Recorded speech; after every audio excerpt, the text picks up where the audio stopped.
The NFL Today is sponsored by the 1981 Volkswagen Diesel Rabbit and sporty new Scirocco.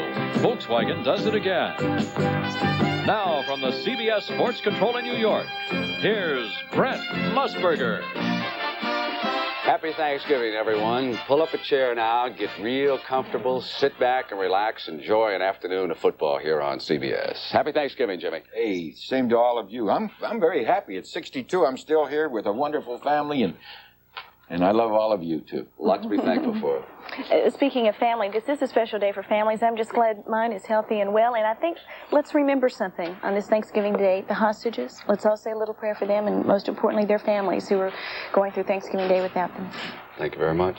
You know, this week did not start off on a happy note for Walter Payton and the Chicago Bears. I know that all the fans in Chicago are very familiar with the controversy, but some of you may not have seen this angle on the play. I believe it was a first down for the Bears against Atlanta. Watch Payton, just short of the goal. And the ball goes down, and he goes back to the huddle, when suddenly the official says it belongs to the Atlanta Falcons. Now watch Payton's reaction. He suddenly realizes the ball's gone over, and that's an automatic ejection as soon as he touches the official. In slow motion, watch how Payton handles the ball. There is very little question from this angle that he thought the play was finished, and he simply set it down, and Roland Lawrence pounced on it. And then when he grabs the official's arm, it is an automatic ejection, and he is kicked out of the game. Did you ever see a play like that? They were ahead by 3 points at the time.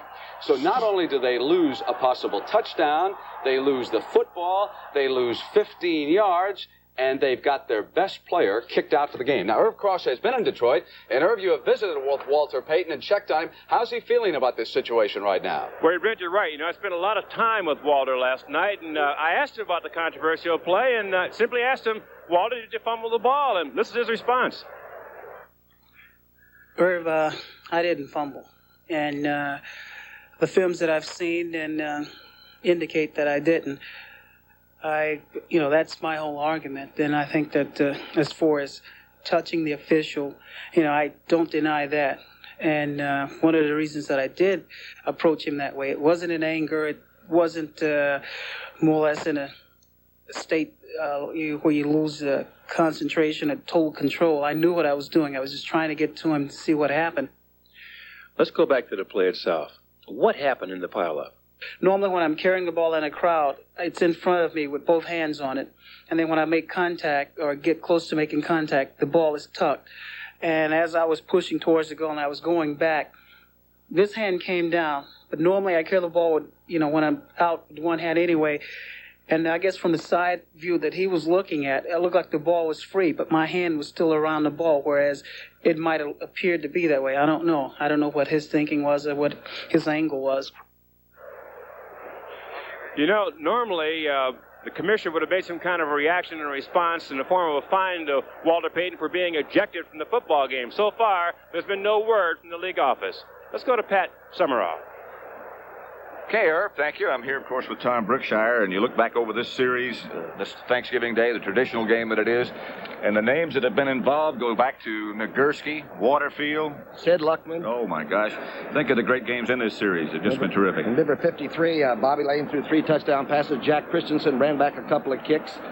And Cloyce Box, I think, had a great day that day. 97-yarder, and then in 62 was the grudge match. Remember the grudge match? That was the game in which Darius McCord, Alex Karras put Bart Starr on the turf a lot of times. Joe Schmidt was in there, too, And this game, let's see, this is the 41st time this game has been broadcast from Detroit, not always from here, obviously. Who were those first broadcasters? The first 2 broadcasters who broadcast this game on radio, of course, were Graham McNamee and Don Wilson. Don Wilson? Who was on the Jack Benny show for years after that. Well, the same thing boils down to today, though. Really, last year it was Detroit. Detroit was the team that was going nowhere, and they beat the team from Chicago 20-0, right? Right. So we're looking for sort of that kind of thing today, Again, it's never disappointed us. Now let's go back to New York. Hi, Pat. Thank you very much. There's another former sportscaster from the Midwest. I don't know that he ever did that game. His name is Ronald Reagan, and you're going to see a very interesting interview with Reagan that Vin Scully did out on the West Coast a couple days ago. That's coming up at halftime. And the NFL Today continues on CBS in just a moment.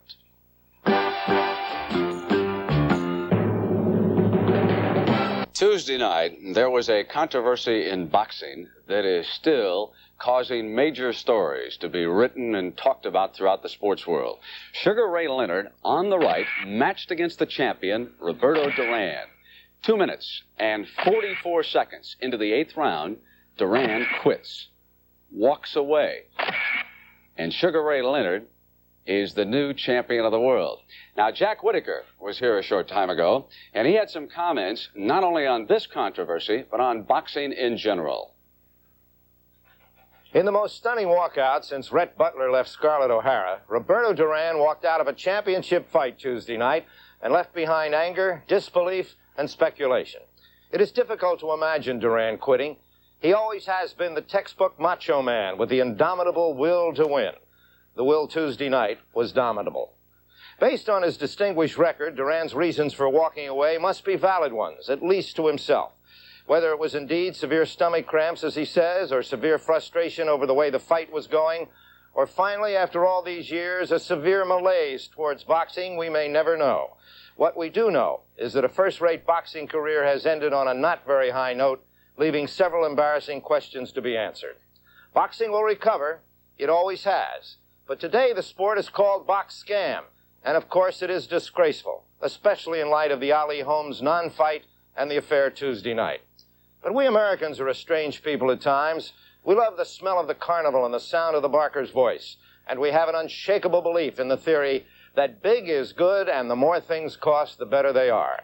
Duran and Leonard fought for $15 million, and the fight was not a very good one. But that doesn't matter. It's the millions of dollars that stops the mind, and maybe it stopped Duran's the other night. The affair hurts the good people in the sport and the youngsters who dream of being the next Leonard or Duran with their own multi-million-dollar payoffs. But they should be of stout heart. There will always be an audience for them. Can't you hear the shuffling feet now, running down the midway, hearing the barker's voice telling them of the wonders of another Muhammad Ali exhibition? And a third Duran-Leonard fight, this time for $30 million. Look at all those people just trying to give their money away. Jimmy, of all the athletes in the world I didn't think would ever quit, Roberto Duran would head that list. That's for sure. You'd have bet 1,000 to 1 against that. But I can't believe that something was not wrong with this man. This man could not have fought 70 fights or more like he has, and to have quit on this one, I say that he was ill. Well, I think we should be careful before we condemn him, because it wasn't long ago, Phyllis, that J.R. Richard was complaining and no one wanted to believe him, and suddenly he suffered a stroke down in Houston. Yeah, I was shocked and a little embarrassed at the moment when he quit, but at the same time, maybe he's right, maybe something was wrong. Yet there are those that say, as Jack said, that he was frustrated by the way Leonard was fighting him. Okay. You know, if it's true that Billy Sims and Walter Payton are two of the NFL's top thoroughbreds, then the NFC Central is nothing but a marvelous horse race with only 4 furlongs to go, and Irv Cross was at the starting gate. Welcome, racing fans, to the NFC Central Division Derby, featuring the Chicago Bears, the Tampa Bay Buccaneers, the Minnesota Vikings, the Green Bay Packers, and the Detroit Lions. They're entering the starting gate.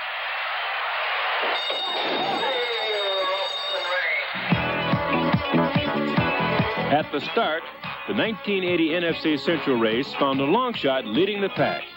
The Dormant Detroit Lions, operating on a fast track at the Silverdome, had a brand new thoroughbred, running back Billy Sims. With a quick start, the Lions appeared to be on their way to the winner's circle. Meanwhile, the rest of the Central seemed capable of neither win, place, or show.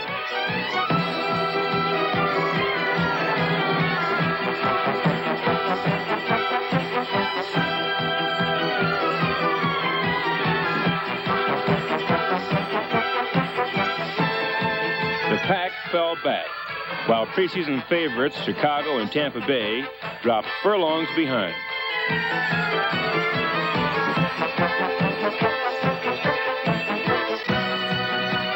Several coaches tried going to the whip, yet their horses continually fell far off the pace.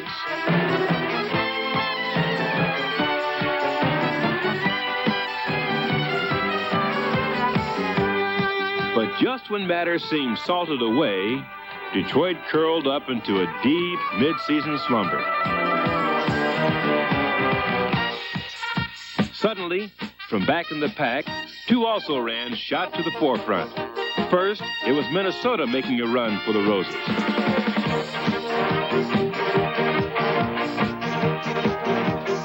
Then, coming from behind, was long shot Green Bay, back in the thick of the chase.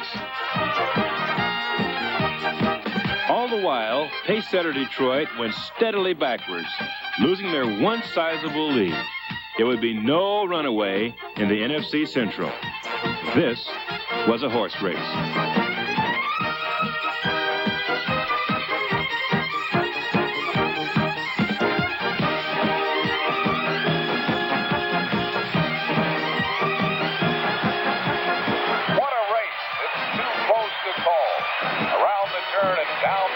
They're going neck and neck.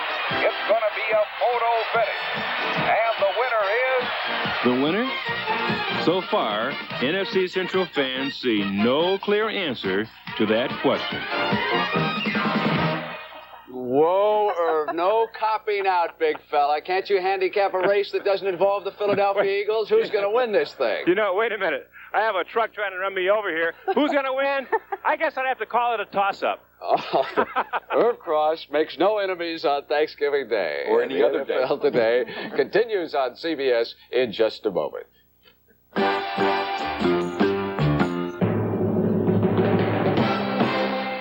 Phyllis, you have a very special story on this holiday. That's right, Brent. It's a sad story with a happy ending.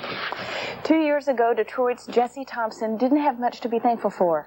He began the 1978 season as an outstanding rookie pass receiver. But just 2 days before Thanksgiving, he was suddenly struck down with a rare arthritic condition. A condition that left him without a career and without a paycheck, without everything but hope.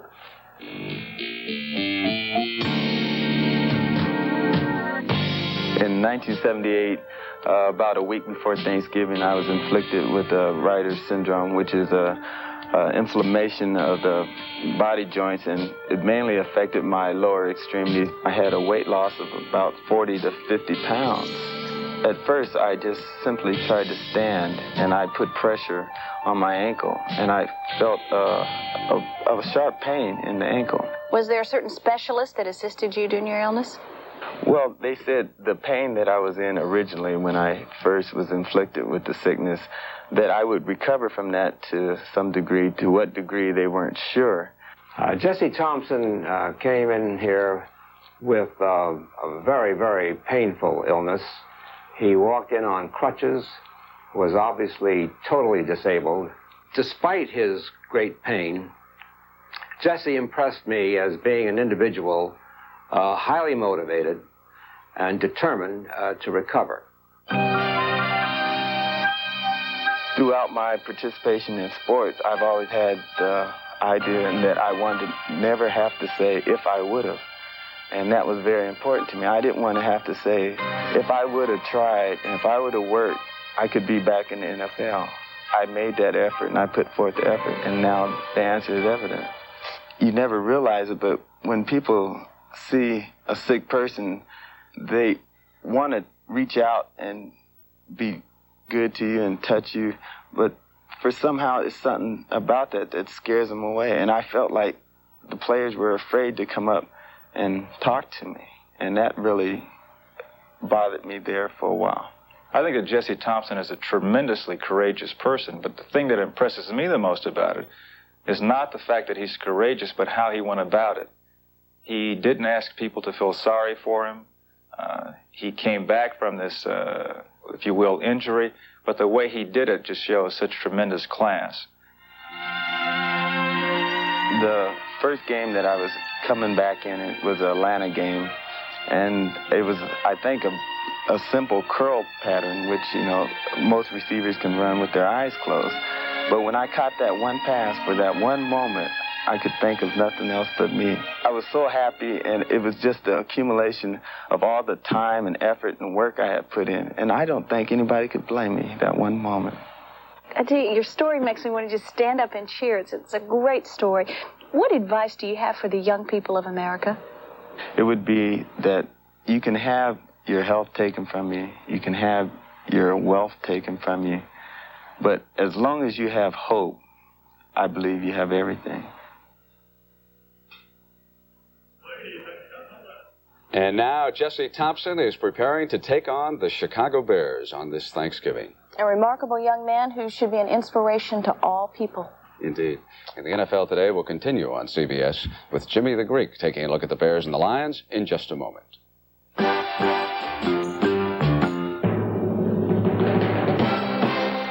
Jimmy, I am left wondering about motivation for Chicago. One tough loss after another, almost out of it. Any surrender on their part? You know, the Bears have played their last 10 games, against the league leaders and have played marvelous football in every game, especially the last two when they should have beat Houston and absolutely should have won the game last week. You've got the big check on the underdog, then you think they're going to really play an inspired game today in Detroit. Page, Hartenstein, Hampton, and Osborne have just been super defensive ball players, and I think their defense will definitely hold up again. All right. Well, one other thing, though, about the Lions. Last week, when Billy Sims turned the corner on that 21-yard touchdown against Tampa Bay, couldn't that spark the Lions now that they got their big play man back into the end zone? No question about it, but somehow or other, everybody still knows when he's going to carry the ball, and I think the Bears do, too. All right, Jimmy, there is a second game today, and it matches Seattle down in Dallas. That was the Dallas middle linebacker there, ducking out of your picture, I think, there at the moment. No question about who Jimmy favors today. Team speed, linebackers, defensive front, and their running game. But the whole thing about it is when you have a quarterback and a good wide receiver, you can always be in the ball game, and Zorn can never be counted out. But Dallas has just too much for them. Seattle's been a disappointment this year. They may play just to prove something. Defensively, they've been a disappointment. And I'm sure that in the draft this coming May that they'll go for all defensive players. In fact, practically every team will. Jimmy, I forgot to congratulate you on telling us beforehand that Jerry Faust was going to be the new coach at Notre Dame. We're going to come back with that story and more as the NFL Today continues in just a moment.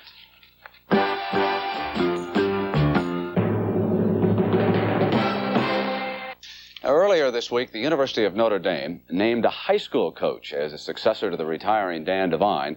His name is Jerry Faust, and here's some of what he said while accepting college football's toughest job. Ever since I've been in the 5th grade, playing CYO football, riding my bike back and forth from practice, I used to sing the Notre Dame fight song. Never had the opportunity to go to school here because I wasn't good enough to play. But I always followed Notre Dame and always have and always will. And just to think that I have an opportunity to be part of this great university is just a thrill in itself. Now, it was just last weekend that Faust coached his final high school game. His team, Moeller High, was going after its 5th Ohio State championship in 6 years. The opponent was another national power, Massillon High School. More than 27,000 enthusiasts jammed into Cincinnati's Nippert Stadium for the showdown. I drive anywhere in Ohio to see the Massillon Tigers because they are number one. You can't find fans anywhere like this. This is probably the greatest high school football game in the United States today. This is high-stakes high school football. This is Massillon versus Moeller for the state crown of Ohio.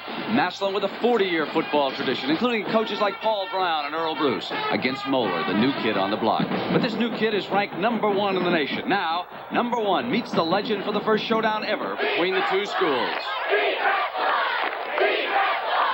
This game means a lot to us. In Massillon, this is all there is. It's the biggest game of my career, and it just might be the biggest game of Jerry Faust's career, too. This is really exciting, isn't it?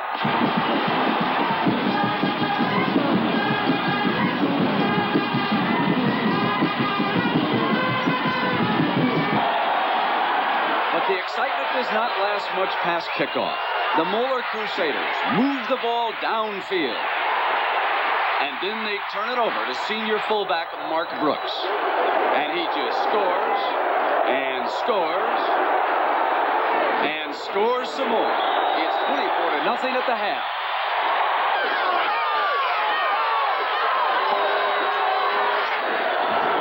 And everything Massillon tries to do to get back in the game goes wrong. Come on, you guys. We can't give up. We moved the ball in the last half. Let's go. In the closing minutes, the Tigers do score, but the game is over. Final Moeller 30, Massillon 7.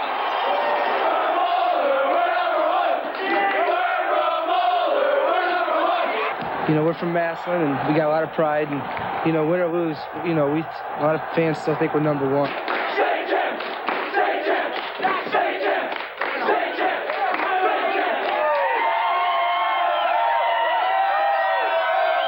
And coming up now, it is the Lions and the Bears. Don't forget at halftime, Vin Scully with the President-elect Ronald Reagan. For Phyllis and Jimmy the Greek, I'm Brent Musburger. So long from New York.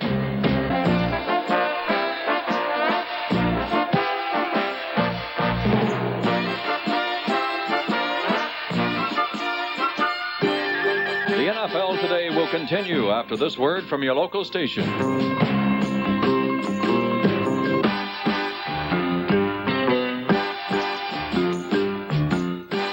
If you're on... In Pontiac, it's snowing outside. They're talking about somewhere between 6 to 11 inches, but it doesn't matter in the Superdome. It's nice and comfortable inside for this Thanksgiving Day Classic. The Chicago Bears against the Detroit Lions. A sellout crowd which is late arriving by necessity. A lot of people still out in the parking lot trying to get in because the snowstorm really swept in this morning. Let's go now on Thanksgiving Day and listen to our national anthem. Thanksgiving Day and express our support of the hostages being held in Iran. Please rise and sing along with Detroit's own Fat Bob Taylor as Harold Arnoldi conducts our national anthem.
Song. They ought to play that every game, but it's great on Thanksgiving to be able to get it in, isn't it? And happy Thanksgiving to you. I'm Pat Summerall with Tom Brookshire. This has been one of the great games in the history of professional football. And we have two of the best runners maybe to ever play this game.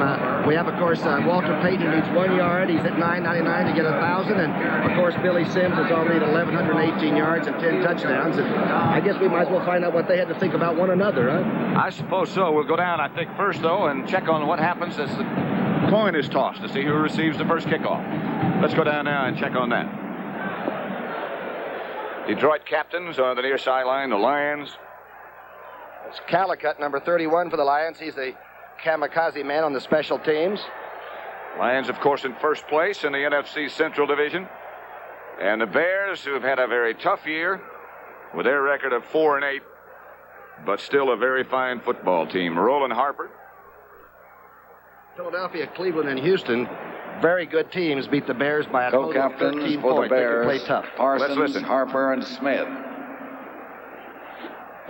Captains, the coin, heads, tails. Bears heads, tails. Who's going to call it? In the air, please. Tails is called. Heads, you have the ball.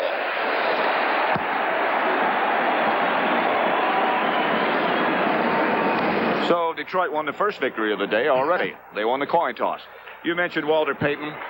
and Billy Sims, certainly two of the finest running backs in professional football, perhaps ever. Certainly in Payton's case, that might apply. Yeah, we talked to them before the game, and last night we got Walter Payton, and I think these are pretty good comments about one another. They analyze each other. They analyze and talk about the other person. Here they are. Well, I guess if I had to really pinpoint a style for Billy Sims, it would have to be maybe a smaller Campbell or a too big Walter Payton. One of those things. No, but to be realistic and to get serious about it, Billy Sims is a heck of a running back. He has the size, the speed, the durability, and the determination. And when you blend those things together with a team that wants to win and has a winning attitude, you can't go anywhere but to the top. He's a great person. I have a lot of respect for his style, his running ability, not only for a football player, but for the type of individual guy he is. He's a team player all the way, and I just respect him totally, and the way he runs is something else. Of course, now, you actually probably have more maneuverability. That's the way some people would say it, some of the scouts and all that. But do you think he does it mostly on strength? I think so, mostly on strength and just that knowledge he has to, run with the ball and maneuver tacklers and read his block well and everything. And I'm still, learning. I'm young now, but hopefully one of these days I could be just as good as he is. Pretty well says it for each other, doesn't it? Two classy young men. Bob Thomas set to kick off for the Bears. Rick Kane and Ray Williams back deep for the Detroit Lions. That is Ray Williams with some room. Williams outside the 25 to about the 28, where the Lions will operate. Stopped by Al Harris, number 90 for Chicago. And this is the NFC leading rushing team, 176 yards a game. Bolschweiler is the only player to be there all of the games this year for Monty Clark. Burton Lawless, the ex-Cowboy, Fowler, Bollinger, Dieterich. And Big Dave Hill, who caught 7 balls last week against Tampa Bay. Danielson is the quarterback. Billy Sims and Dexter Bussey are the runners. Freddie Scott. And Thompson, the wide receiver. The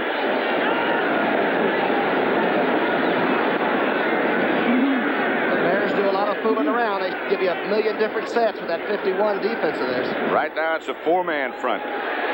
Billy Sims barrels for about 5. The line of scrimmage then was the 28.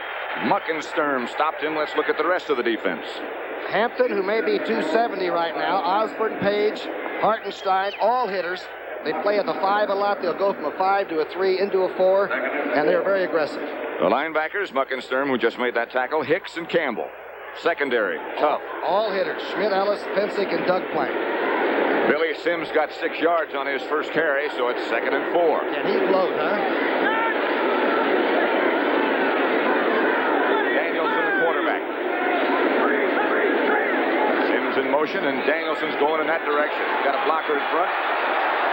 About a yard shy of a first down. Gary Campbell, Tom Hicks brought him down. The short passing game is what Monty Clark would like to make sure Danielson stays with. You can throw on the Bears a little bit, but they're pretty tough on him. Gary Danielson really came into his own 3 years ago.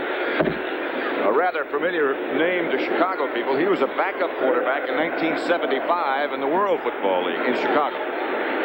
Now he starts for Detroit. He was hurt all last year, so he's brought him a long way back this season. 3rd and 1. Dexter Bussey, Billy Sims. Sims will have it with the extra effort. Muckensturm again, the tackler, with help from Osborne. Boy, is he smooth at the line of scrimmage. He never rushes anything. Sims just glides, waits for the blocks, and then takes off. He has great lateral movement, though, coming off full speed. He's an incredible ball carrier. 210 pounds. It looks like it weighs about 170. And quick. And I think one of the things that surprised everybody, including the Lions, is what a good pass receiver he is. Soft hands. He has a bad left hand. That might be one of the reasons he does fumble a little bit. Like he fumbles a lot. When you carry it that many times, you have to. A shot to Ray Williams. And a good throw from Danielson. A quick slant, and they had the right read on it. They gave the fake to the dive back going through. Lions alternating wide receivers. Williams, who just caught that pass, and Thompson. And now Rick Kane checks in. Here's the bullet. Ball is thrown well. It's a good call. And they caught the linebackers and the Bears right on the line of scrimmage. Good call. First and 10, Detroit at the 46-yard line of Chicago. Rick Kane and Dexter Bussey behind Danielson. Looks like an automatic. And it worked like most automatics. Bussey by Tom Hicks, the linebacker. Penetration, and they will gamble on defense, but they always make contact. Here it is now. Watch the left part of your screen. You'll see Hicks making his move.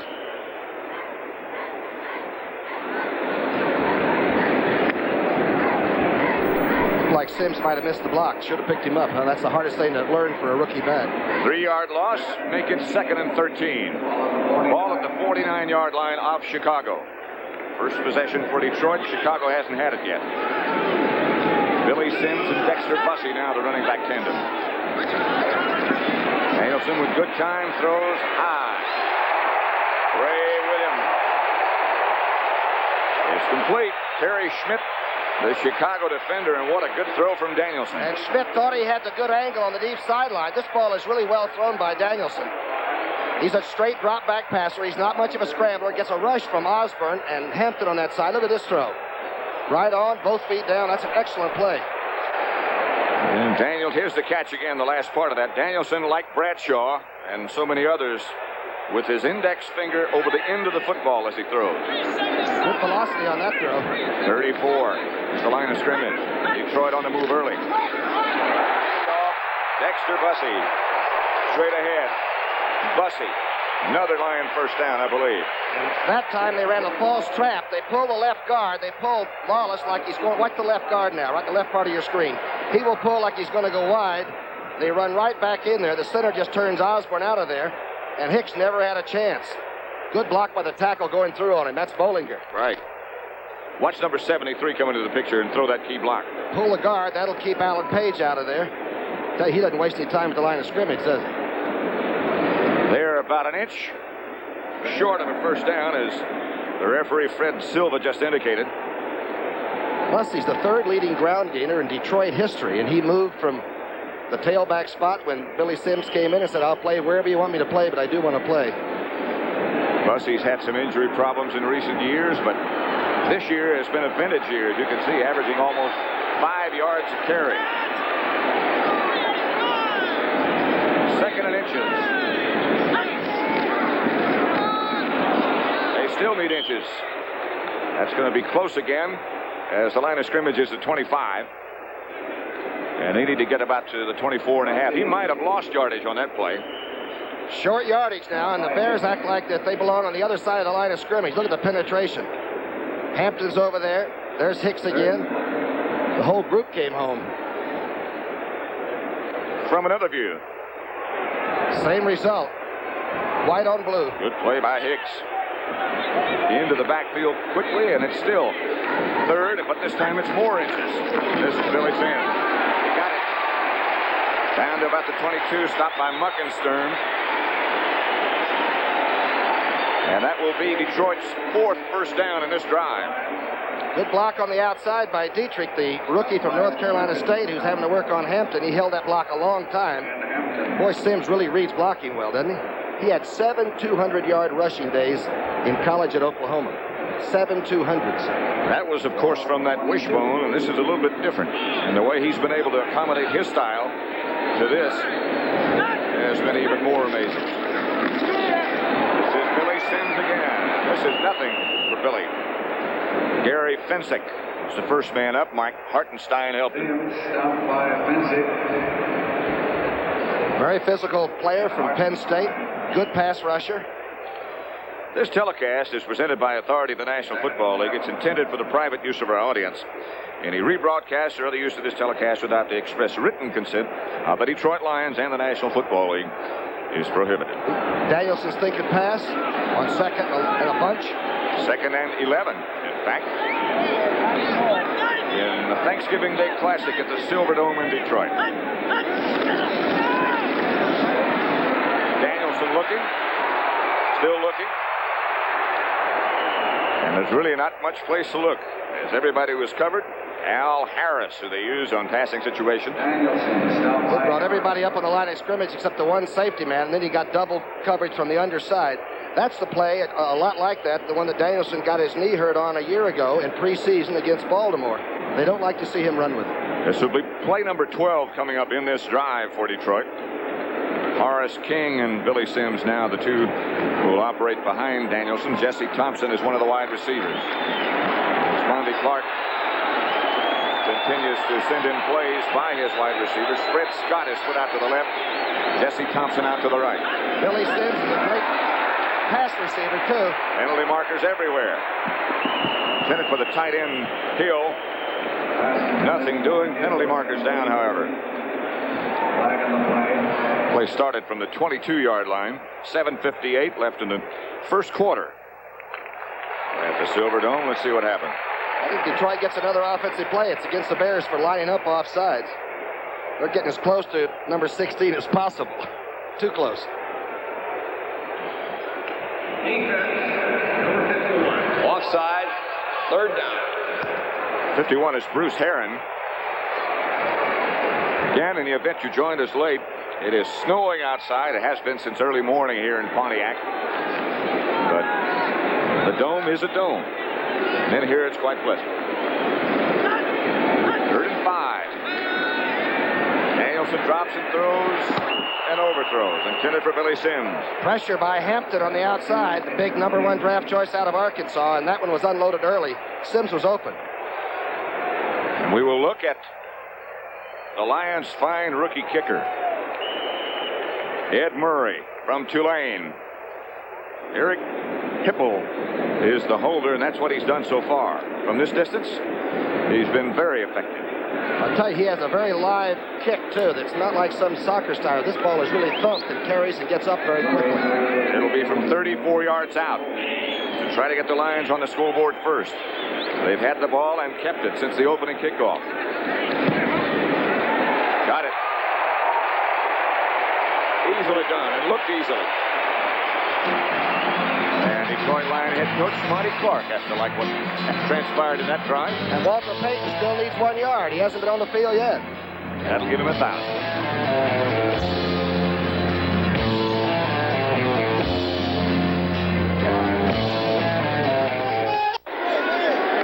Happy Thanksgiving from all of us at CBS Sports. The Bears and the Lions. He doesn't get the kickoffs too deep, young Murray. He sometimes hangs it around the 10-yard line. He's 5'10", 170. Oh, he kicked this one. This one is going to stay up there a while. That's Dave Williams at the 3 for Chicago. Williams breaks 1 tackle outside the 20 to about the 22 where they take over. By Horace King. And Walter Payton and his team comes on the field, right? Don't forget Vince Evans, the quarterback. He is fast. Here's the offensive line. The tackles are number 1 draft choices. Albrecht and Lick, Sorey and Jackson, 2 of the biggest guards in the league, and they're good, and Neal at center. Robin Earl is the tight end, and Bashnagel and Scott open at wide receiver. Evans, Harper, and Walter Payton, who should go over 1,000 yards with this carry. He would have done it last week if he had not been evicted from that game. Whoop. It's Evans. Looking. With no place to go. Vince Evans going to throw on first down. John Mendenhall, the ex-New York Giant, made that tackle. An ex-Green Bay Packer. He's found a new home here, and they're playing the 4. Purifori, he's also a former Green Bay Packer. Gay, who used to be a tight end out in college days and is now defensive tackle. Mendenhall, and of course Bubba Baker, number 60. The linebackers, Weaver, Fantetti in the middle, and Stan White. Actually, Vaughn brought him in as soon as he was given the defense to work over. The secondary, Smith and Hunter, and the rest. It'll be 2nd and 15 as Vince Evans tried to throw on first down and couldn't get rid of it. Roland Harper and Walter Payton, and here's Payton. We got 2 or 3 as they knock him back, led by William Gay. But that should be enough for a Chicago first down. I beg your pardon, not a first down. Should be enough for Payton to go over that 1,000-yard mark. There he is. They even took his shoe off that time. Very aggressive and good pursuit.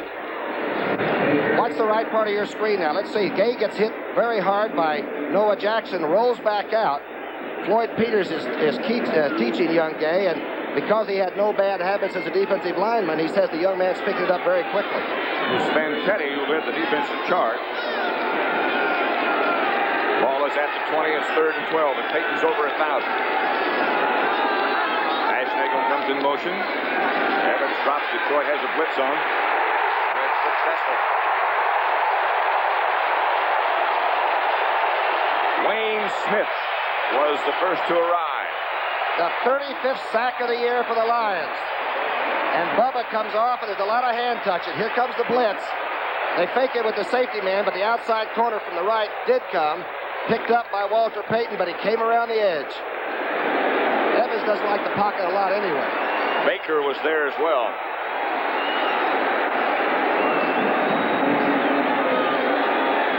Ray Williams back deep for Detroit. Bob Parsons will punt for Chicago. A high hanging good kick all the way back to the 41. Williams circling left. Still trying to circle left. Penalty marker down. 49-yard punt. Face mask. Right. Fisher is number 85 down on the coverage, and he's the one who violated that rule. Williams has been averaging 10 yards a punt return. Fisher plays the blocker pretty well, but in this, he slips inside of it now, tries to make it, and grabs him right by the horn. And there is that violation. No question about that one. And here's Fred Silva.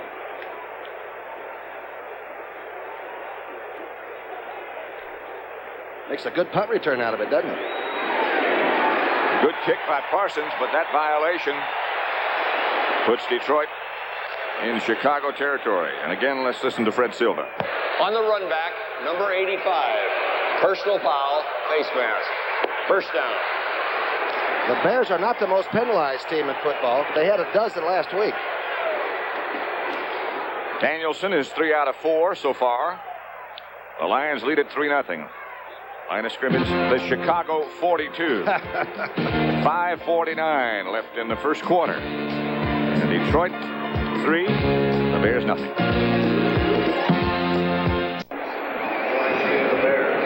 Silverdome in Pontiac.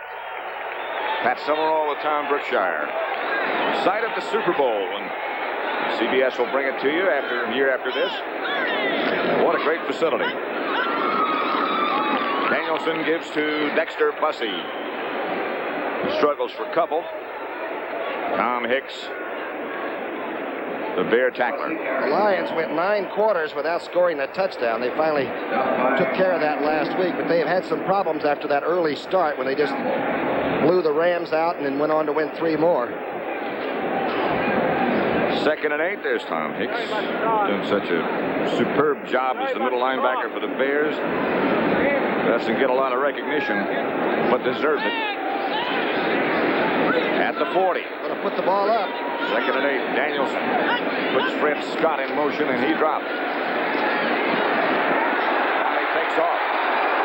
And Dan Hampton takes him down from behind. Danielson has over 200 yards rushing, most on scrambles like this, but I think Monty Clark's heart jumps up every time he sees this has to happen. Notice everybody waiting. Alan Page didn't even penetrate, waiting for the break. Now he gets cut off, and here comes Hampton from behind. That'll make it 3rd and 5 as Hampton goes out and Harris comes in. The 2 number 1s of a year ago for the Bears, alternating at defensive left end. Danielson lays it softly. Walter Scheid, the tackler. Horace King, the receiver. That's enough for a Lion first down. Bears came with a late blitz that time from the offside. That time Detroit looked like they were darn near in the right play for the defense that was called. Well handled by Dieterich on the right side. Ball got there. It wasn't a smooth pass, but it was rather effective. Detroit 3 out of 4 on first down conversions. On 3rd down conversions, 4 first downs. Line of scrimmage to 29. Lions leading already 3-0. Fake to Sims. Danielson with some time this time. Freddie Scott keeps his feet in bounds, and the Lions have another first down. Another excellent throw by Danielson. Of course, Scott came in with 40 catches. He's averaging over 16 yards of reception. One of the great pickups was getting Freddie Scott. The good doctor, they call him. Well, this is a good-looking pattern. He knows where the sideline is. Look at the footwork.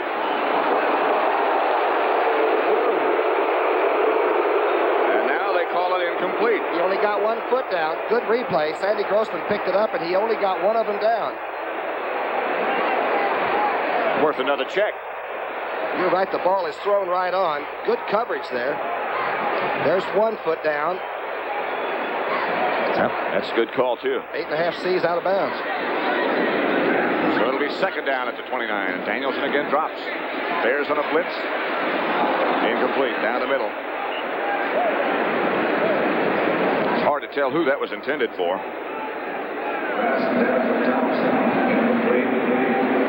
The Purdue Boilermaker, huh? Purdue has turned out quarterbacks through the years, huh? Oh, you think back to Bob Greasy. The one that's there now, Mark Herman. Dale Samuels. How many more? I don't know. I was on their highlight film on most of those guys. Lenny Dawson. It's a few. Third down. 3:37 left first quarter at the Silverdome. 3 wide receivers. And the blitz is on from Dan Hampton, who this time came from the right side. Instead of his customary left side, Alan Page was also in on that. It's the 10th sack for the big Razorback. Let's see what happens. Alan Page made a lot of penetration quickly, too. Came right across the middle. I think that's Page's first sack in 3 games. He's gone 2 games without a sack, which is unusual.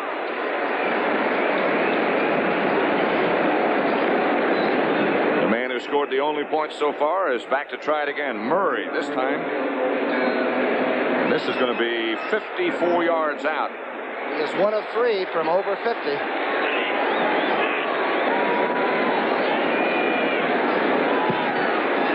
going to get there if it's straight. Just barely missed. Pretty good 6th-round draft choice out of Tulane there. Leading the NFC in scoring coming in. That had every chance and just barely was shy. So the score remains the Detroit Lions 3, Chicago Bears nothing. The great Jim Brown. Makes my leg ache a little bit. He's going to be Jack Whitaker's guest at halftime, huh? In Jack's feature on the legends of the NFL. He left a lot of guys in his wake. Yours truly a few times. But not often. Yeah, I got a few of those bruises still, too. Vince Evans, the Bear quarterback. Harper and Payton. Rowan Harper rolls out to about the 38-yard line. Stopped by Ken Fantetti. Evans is a tremendous athlete. In his 10 starts as a Bear quarterback, young Evans has faced 9 division leaders. That's an awfully hard way to get experience, but he's beginning to try to set up in the pocket, and I'm not so sure I don't like him better when he's running around making your defense adjust. Ricky Watts comes out wide to the right. James Scott split to the left. Peyton deep in the eye. And Walter, nobody does it better.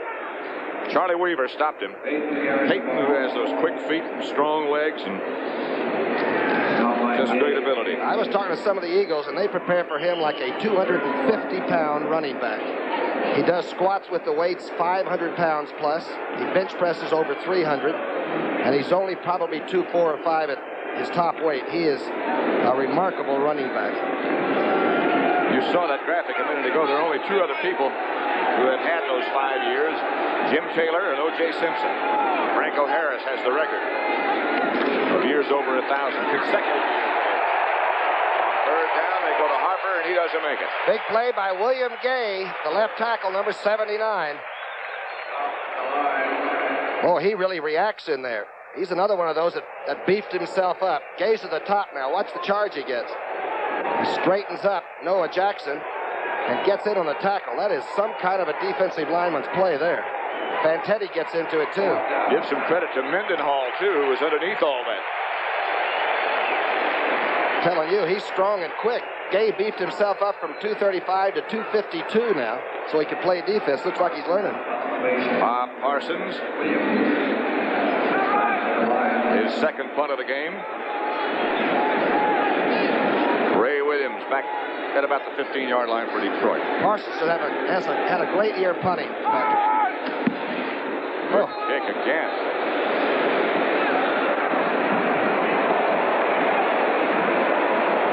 And the Bears will down it at the 2. And that was in the playbook. 53-yard kick.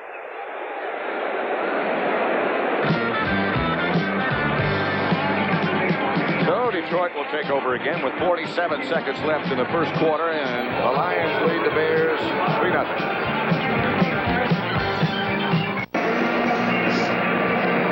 Some punt by Parsons.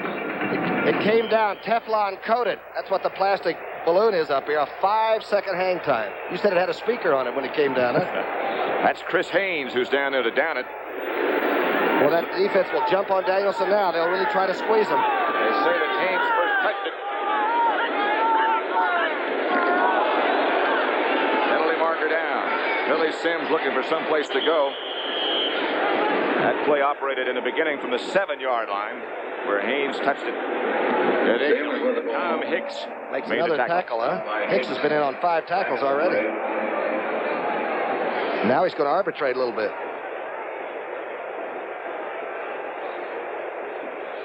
Now the lawyer gets in. Discussing with the attorney, Alan Page, what it is we ought to do here. The prosecution says, what a veteran Alan Page has been. The contribution he's made to the Bears, and before that in Minnesota. Illegal motion. Decline. Second down. Second down from the 7. Yeah, you either let all the backs go out and get into the pass flow, or keep everybody in. There's Allen. Had 6, 7, make it 7 sacks now with the one he got earlier.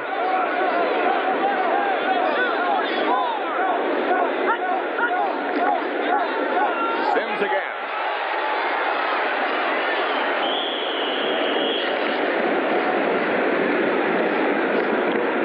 Bears sort of strung the play out, and he ran out of sideline. He made a run against Atlanta last week where he cut up inside, and then in one move, Sims jumped 2 yards laterally and accepted the good block by Lawless and made his way into the end zone. He has got tremendous cutting ability, but right now the Bears are stringing it out to where there's nowhere for him to cut to.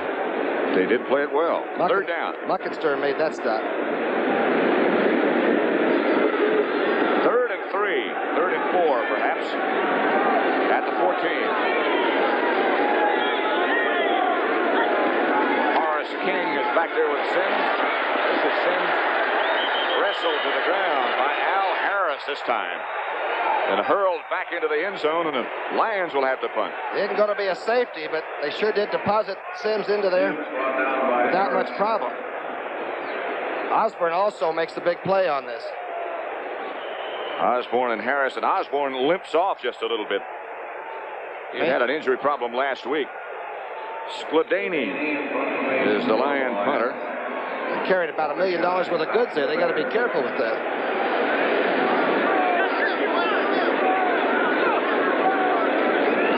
Walter Scheid back deep.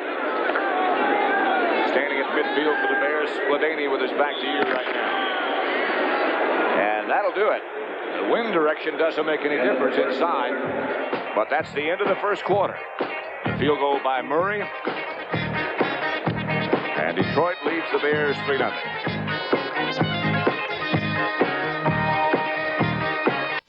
The NFL on CBS. Skladany will kick for Detroit. Walter Scheid back deep for Chicago.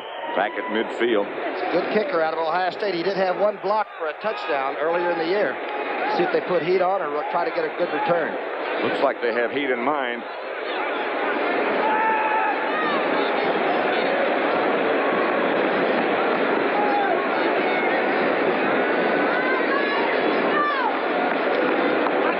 Indeed they do. From the 45 is Walter Scheid, and the Bears will have good field position.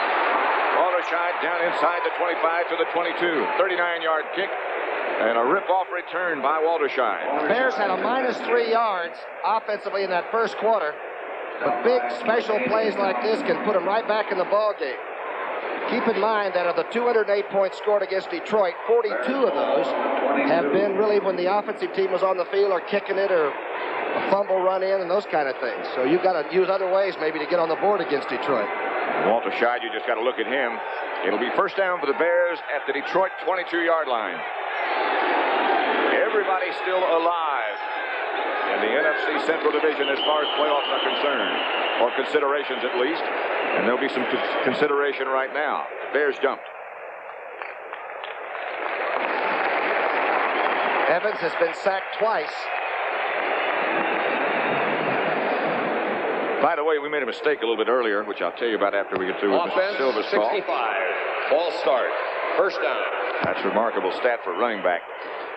We told you that Jim Brown would be featured on Jack Whitaker's Legends feature, but he's been replaced by another ex-football player.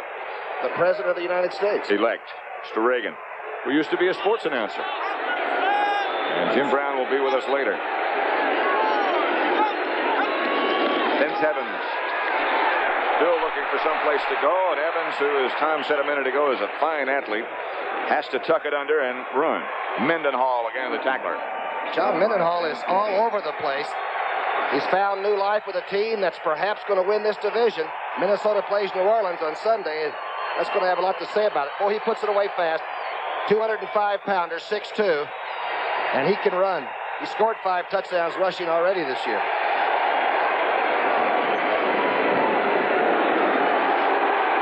He ranks third, as you saw, among the NFL quarterbacks in rushing, and he didn't start for a long time. Evans looking. Throwing. Headed for Scott. Penalty marker down. Scott was in the end zone. Walter Payton was having a problem with the linebacker number 52 there, Stan White. And the flag was sort of thrown between them. Maybe Walter was pushing off, but it might have been White holding on. Face mask. Against Walter Payton. Grabbed Stan White's face mask. That's unusual. Walter says, what do you have to do, right? Give me a break. I was talking with him last night, asking about that controversial play against Atlanta last week. And he just flat says, I didn't fumble. And as you look at the tapes, it certainly doesn't look like he did either. I think the wrong official made the call. I know Eddie Marion personally, and I would trust him with my wallet. But he did not originally make the call. That's right. 52, offense, unsportsmanlike conduct. Second down. Dan Neal, the offensive center, is called for the penalty. That's the 4th penalty, 40 yards on the Bears. Ricky Watts checks in. Tells Evans Neil Armstrong's choice of plays. Watts might be the fastest player on the Bears squad. He goes right. James Scott comes left. Big tight end. Right up to the right. Robin Earl. Detroit fakes the blitz again. Now they do stunt. Evans looks over the middle. Intended for Roland Harper. That's the hard pass for the young quarterback. We know he can throw it 65, 70 yards without much effort. You have to take a little bit off on the shorter patterns, but he's learning. This ball's right in there. That's a cork. That's a strike. He does throw the ball with a great deal of velocity. I guess that's the same as throwing it hard. A hummer. Defensive backs. 3 wide receivers. Matchnagel and Ricky Watts out to the right. Scott to the left. Lions again put on the pressure. Evans throw. Dave Williams makes the catch. But the Lions on top of everything on defense so far. Ray Oldham knocked him out of bounds. What a catch by Williams. He had 6 catches last week. Good rush, good stunning there by Detroit. He really had to throw it in a hurry, sort of threw it sidearm a little bit, didn't he? Bob Thomas is not being used at the moment. Bob Parsons is. Ray Williams goes back deep for Detroit. Try to nail it in the corner again, I guess. inside the 10 if possible. Which he did so well the last time.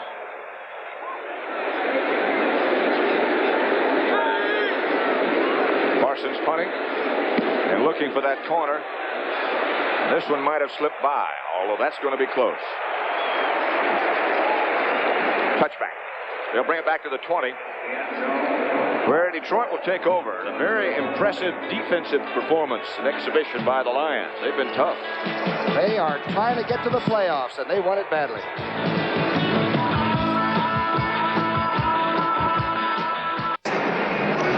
The NFC Central Division standings: Detroit on top 7-5, Minnesota 6-6, Green Bay, a remarkable turnaround for them, 5-6-1, Tampa Bay 4-7-1, and the Chicago Bears 4-8. But everybody's still alive with a chance for the playoffs. And the Bears have played everybody. They've played the best teams in football. Here's Billy Sims. He does glide quickly, doesn't he? He never hurries it either. He waits for the blocks, waits for the lineman, waits for Bussey to help him. He's never in a hurry, but he has that sudden burst of speed. And again, at 210 pounds, see, he waits for the block on the outside linebacker there. It's Muckenstern. First down. Blocked by Bussey, the tackle by Terry Schmidt. Oh, this is beautiful to watch. Talk about fluidity. First and 10 for Detroit at the 31-yard line. They lead 3-0. Hill in motion. Danielson looking, finding no place, and finally he does find Dexter Buckley. Muckenstern was the defender closest to him. Danielson under heat again. Bussey's a good receiver. He has 31 catches at this stage. That was a great scramble by Danielson. A couple of the big Bears were looking in the pocket for him and came up empty. The games you'll see on CBS on Sunday: St. Louis, New York, Washington at Atlanta, Minnesota, New Orleans, Tampa Bay, Green Bay, a big Central Division matchup, and Philadelphia at San Diego. Wow. Pretty good matchup. Say. Second and 10. Fouts against Jaworski, huh? Two of the best. Danielson to Sims. Out to about the 35. Alan Page took him down. Good inside runner. Sims took it back inside. He doesn't try to break every play, but he can break a play like that. One missed tackle. If somebody hits him with a fingernail instead of a shoulder pad, he can break them all the way. He's had 5 big games rushing already at 170-something against the Rams on opening day, didn't he? It'll be 3rd and 6. Sims 9 carries, 25 yards. They've shut him down pretty well so far. He is back in the backfield now with Horace King as Bussey comes out. Danielson backpedals.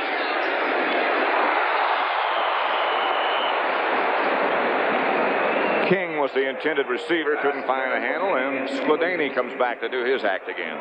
He ran the swing fan and was open between the outside man and the inside linebacker, and Danielson must wonder what he's got to do to get a catch. Bears play good defense and have all year. It's been a frustrating year for them. Walter Scheid back deep. Skladany will punt. Walter Scheid back for the Bears.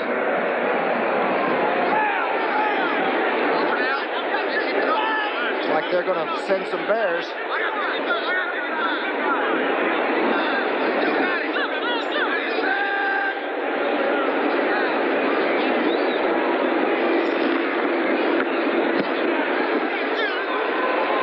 Walter Scheid. Hit immediately. As soon as he cuts the 35-yard punt. Walter Scheid brought on by Calicut. Ken, who is always the leader on the special teams for Detroit. Some tackle, huh? He was there in a hurry. This game was a sellout, but you would have figured with the weather conditions like they were earlier this morning, a lot of people might have stayed home. A lot of slipping and sliding. 40,000. It looks like everybody, all 80 have shown up now almost. Not many people absent at the Silverdome in Pontiac. Bears operating with the football still don't have a first down. Evans. Now they do. Robin Earl in Detroit territory to the 45. Jimmy Allen made the tackle. A good throw by Evans. 25-yard pickup. A The 12th catch of the year for the converted fullback. Remember, he worked all spring trying to convert. They told him, if you're going to play for us, it's the tight end spot, which has been a problem for Chicago. And he's carrying about 240 and has made the adjustment very well. They tell me he blocks, too. Like an extra tackle. Who can also catch it and run with it. It's first completion, too, huh? The first down for the Bears. At the 45, this is Payton. Walter down to about the 41, stopped by William Gay again. Maxie Bond took over this defensive club. The first thing he did was get Stan White, who helps him make the game plan up. But they've allowed only 8 TDs rushing and only 10 against the pass. And except for Philadelphia and a couple of other people, that's about as good as you can play the defense, isn't it? It'll be 2nd and 7. They have done an excellent job on defense. Baschnagel checked in with the play. Here is Payton. You just get the feeling every time either Payton or Sims carry the ball that they might break it. Weaver.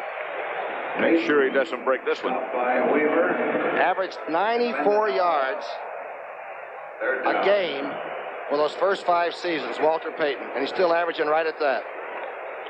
Well, they really are reacting on defense. That's good tackling. Call it 3rd and 6. At 275 yards in one game, did Walter Payton. The 3 Bear wide receivers all in the game. Baschnagel joins Scott. And Evans goes down. Throws the football. Al Baker. And the sack is going to count. The official, Evans is going to get up slow, but Bubba Baker had him. That is the 3rd sack of the day for Detroit. Watch Baker, number 60. Bottom of your screen, he's the young man that came from Colorado State. He goes right over Albrecht and right into the quarterback. Now, right now, the whistle has been blown, and it is a dead ball. In the grass. And the man who's down is Albrecht. That may be why Baker was able to get so free. These big tackles have stayed pretty injury-free, too, he and Dennis Lick. Again, that's a very hard surface down there, Patrick. I know. It's like a rock. Detroit 3, Chicago nothing. 2nd quarter, 9:59 left. Here's Baker against Albrecht. 6'6" and 250, and Bubba Baker gets his 12th sack. Watch Albrecht's knee come right down in that hard lion area there. That's how he probably did it, because it is very firm down there. Some play by Baker. Albrecht encouragingly did get up and walk off under his own power. Ray Williams back at the 10-yard line for Detroit. Bob Parsons to punt for Chicago. He's had a good game so far.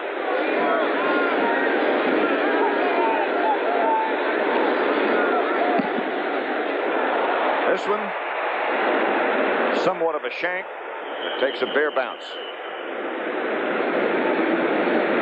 Detroit defense now has 3 sacks for a minus 28 yards. That's almost an offense. At the half again, Vince Scully will visit with the president-elect Ronald Reagan. I think Vince and the president are neighbors, were right before he makes the move to the White House. He has some very interesting things to say, I understand, about his days as a sports announcer back in Iowa. Monty Clark, the fine offensive tackle during his playing days, worked under Don Shula. That's Dexter Bussey out to the 30-yard line. Gary Fensick finally made the tackle, but Bussey for about 15. And as you saw earlier, he's averaging right at 5 yards a shot. He's not big, probably about 197 pounds. A 7-year veteran. Darn, he breaks a couple of tackles here, and he gets a good block downfield. I believe that was Scott or somebody that made it from the outside. That's Sims, I believe, that made the good block and cut down the cornerback. They said that's the hardest thing that Sims has had to adjust to, is picking up the blitzes and blocking, because he didn't have to do that at Oklahoma. 18-yard pickup by Bussey on that last play, and a loss this time for Sims on this play. Dan Hampton and Tom Hicks led the Bear defense. Sims never made it back to the line of scrimmage. 176 yards rushing this team averages. Number 1 in the NFC, pushing that football, huh? Chet Albrecht. It was his ankle that was injured, obviously. It looks like he's trying to come back there, strapping it up, huh? Billy Sims, again, behind Burton Wallace. And again, the Bears shut it down, led by Muckett Stern. And strung it out. Everybody stayed on their feet, grabbed their blockers, and got them under control, and Sims just ended up on the side of his shoes. Lawless pulling, number 68. Here it is from behind the quarterback. He's out in front. Notice how the white shirts now get everything under control. Stay up if you can. Good defense. So it'll be third down now, and 9 for Detroit. Still 3-0, but 7.5 minutes left to play in the first half. Billy Sims and Horace King this time. Danielson drops. Fires. Ray Williams has a Detroit first down across midfield. And they'll move the sticks for Detroit. Fencing and Plank back on the tackle. But a good throw from Danielson. Good looking move. They sent the big tight end, Dave Hill, out of the left formation. He cleared out a little bit. He's under. This thing really opens up. The linebackers went up to take the short receivers, and there was pretty good area for the young man Williams to work in. Plank, the first tackler. With 30, of course, Ray Williams. Gary Fencing also involved. It's a first down, Detroit, at the 47-yard line of Chicago. Screen pass coming to Billy Sims. All he needs is a little bit. He's got more than a little bit. Sims, touchdown.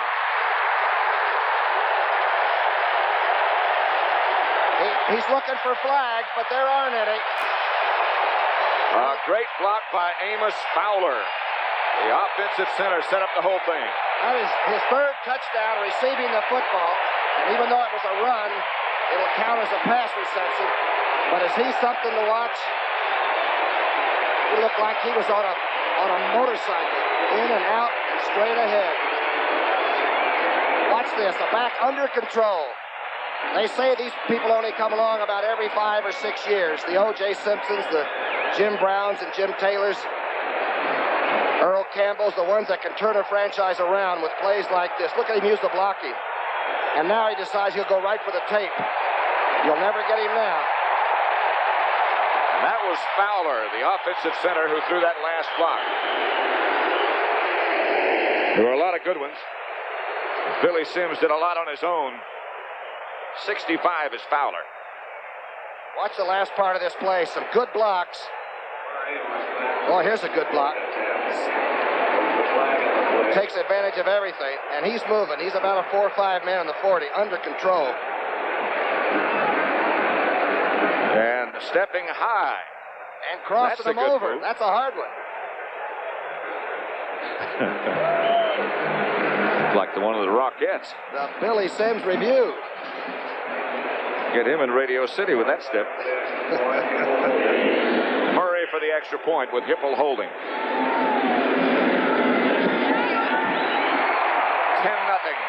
Detroit. The Lions smelling playoffs. Playing good defense and riding the flaming heels of Billy Sims. They lead 10-0. There's Billy Sims, who just made that spectacular run. He had some eel boots on that were just out of sight. Wish you could have seen them. Nice hat, too. The violation on the extra point means that Murray is kicking off from the 40 instead of the 35. And if they're smart, they won't bring that one out.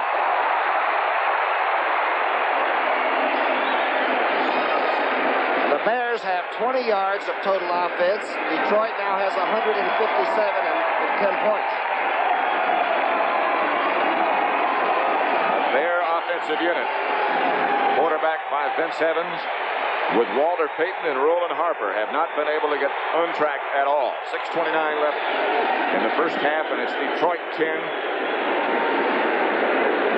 Chicago nothing. In Thanksgiving Day games, by the way, I think there's a common conception around the country that the Lions have always dominated on Thanksgiving Day, but the overall record since this series began is 19-19-2. Very close. Dan Jiggetts is in at left tackle, so Albrecht is not coming back right now. Evans fires high. Penalty marker goes down. Intended for James Scott. Wayne Smith was the defender. He's the rookie out of Purdue, an 11th round draft choice.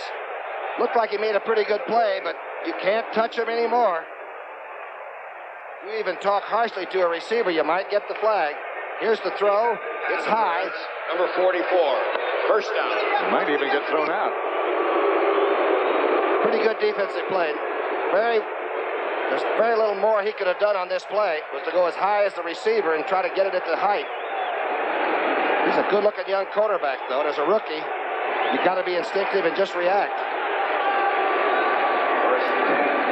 That's the first penalty against Detroit. And the Bears have that automatic first down. Evans again going to throw if he has time. He just barely does. Boy, Detroit's putting on some heat. They are really making it a hard, long Thanksgiving day for Vince Evans. John Mendenhall just jumped up and came right up the middle. Let's see what happens. They ran an over defense. Gay, number 79, was over the center. They came from all sides. Everybody was in there. That's frightening. Where did everybody go? And where did they come from? Here comes Mendenhall. He's already Reeve-Sorry. Purifoy was there too, huh? Right. Purifoy was the man around the outside. Gay, Mendenhall, Baker. Smell a division championship, perhaps. Big game for both teams. It's 10-0 Detroit. The Lions fake a blitz. Evans quickly looks out for James Scott. Nowhere near James Hunter, the cornerback on that side. On that side, watch him. Here he comes, Jimmy Allen. Used to be with the Steelers. He gets handled, but he put the heat on that he wanted to do. He applied it.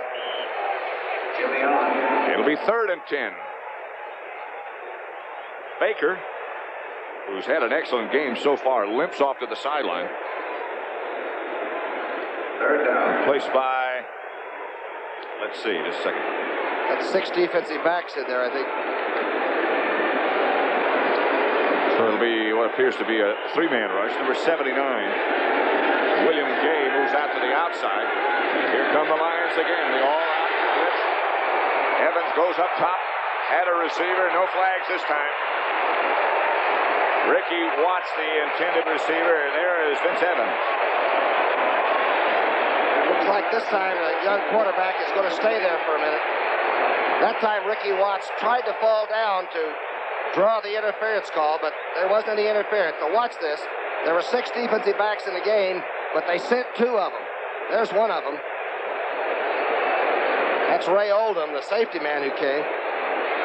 Really hit him on that hip, didn't he? And as you pointed out before, that playing surface is very hard. There comes Oldham. And Evans with his arms still in the air. Watts and Vaschnagel down deep for the Bears. He could get an after card with that one. Pretty good acting, John. Walt Williams was the defender back there with him. Evans is a good athlete. Remember, he recovered last year. He almost lost his life with the Staphylococcus infection. So it'll be 4th and 10 for the Bears at their own 38. There's the rush. Must look like the surf at Maui.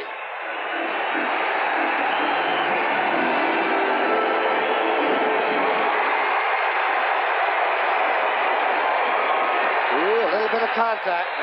And no penalty.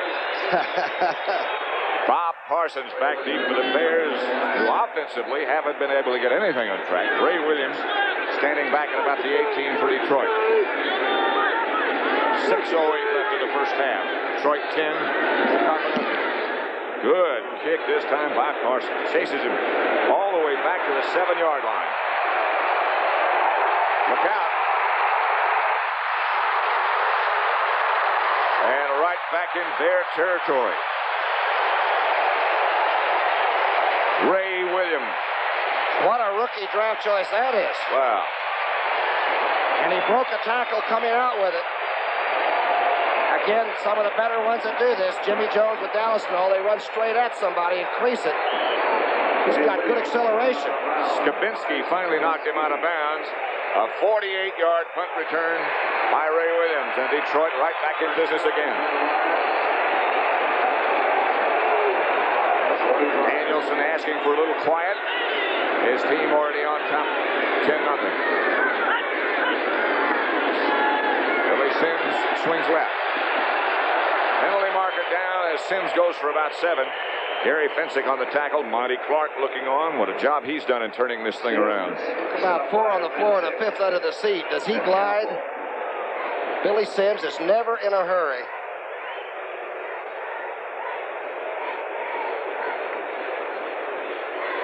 Here's the coach from Tishomingo, Oklahoma. Neil Armstrong, who's a great player. Officials, by the way, are doing an outstanding job, aren't they? Fred Silva. Offensive holding, number 81. First down. 81 is the tight end, David Hill. Here's Sims. Now watch him just wait. He's in no hurry because he can turn on the juice. Boy, he just makes Hartenstein miss him with get nothing with the tackle, huh? I think that's one of the things that makes him so effective. He doesn't look like he's in a hurry, but he is. Here's Dexter Bussey. Near midfield, knocked out of bounds by Hampton and Fensick. Remember Freddie Hoagland and this offensive line, they've had 11 different starting offensive lines. They've had 4 different centers. They've had rookies playing tackle, like Dieterich is right now. And somehow, Monty and Fred Hoagland have really got themselves a good offensive unit. When you think about all those changes and the fact that they are still, and have been from the beginning of the year, the leading rushing team in the NFL, with all those injuries, that is some tribute to Monty Clark. Picked up Lawless, who had gone home not to play anymore. Former Cowboy, huh? Right. Danielson hits Doug Plank in the back with that attempted pass to Fred Scott. So nothing doing there. Again, the Bears try to intimidate people that come into the secondary. Sometimes they're so busy hitting people that they don't look for the ball. They don't have many interceptions back there. Allen Ellis was the other defender. There is Baker. Not sure whether he's going to be able to return or not today. He has a strained knee. And they'll look, check at the half. 5:35 left in the first half. Danielson is 6 of 12 for 107 yards and the touchdown by Sims. Horace King and Billy Sims both come out of the backfield. Danielson fires to David Hill. What a catch. Hill spinning backwards. Stopped by Bruce Herron. Number 30 for Hill. And notice how the offensive blocking picks up the stunning Bears. The Bears stunt this time. Tackles go outside, defensive ends comes inside. And Danielson stayed right in the pocket. That's a great grab by Hill. Wow. About 2 feet shy of a first down. And Monty Clark encouraging Detroit fans, saying, let's go for it. That's what they're going to do. 4th, about 2 feet.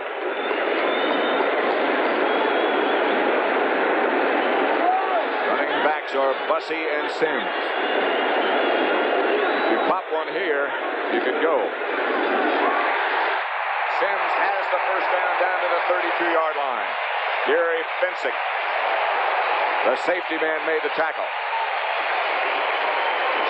Straight ahead. Well, they back Hartenstein right off the line of scrimmage. But you're right, if you can pop through against short yardage, there's a pretty thin line there in front of you, and everybody's spread out. Tries to go over the top, he thinks, I'm all still on my feet, I might as well go ahead and get some more. Fensick's good tackler. If he doesn't make it, they'd be kicking the extra point right now. 1st and 10 at the 31. Scott in motion. Danielson going right away. Looking for Ray Williams. Almost picked off by Terry Schmidt. Incomplete. Schmidt is the place where a lot of people have been throwing the football, but he came in as one of the better defenders. He's really worked on it. He almost has the interception. Has the play completely covered. He's got to get up and see where the ball is now. Manages to put a hand out. Darner went right on through, didn't he? Ray Williams got up a little slowly and limped back to the Detroit bench. He's been replaced by Jesse Thompson. Don't forget that interview at the half. Vin Scully visits with the president-elect. That's Bussey.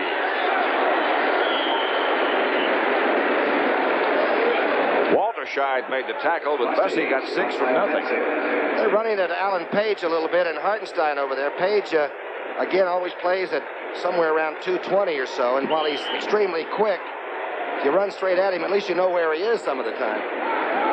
Thompson comes out. Horace King goes in with Ray Williams, who evidently wasn't seriously injured. It'll be third down. About 4.5. Line of scrimmage, LeVere 26. Danielson drops. Has to scramble away from Hankton. Is looking and still looking, and Danielson will have the first down. Inside the 20. Vincic made the tackle, and Danielson scrambles, does that one on his own. That's what nobody says he can do. He put it away and really got a shot when he finally hit the deck. Big pass rush this time by the Bears, and they're a load up there. They're getting away with some head slaps and what have you. Osborne, 68, the Bears. Boy, is chasing. Danielson's learning from Sims. Safe with the first down. 2.5 minutes left in the first half. Lions lead 10-0.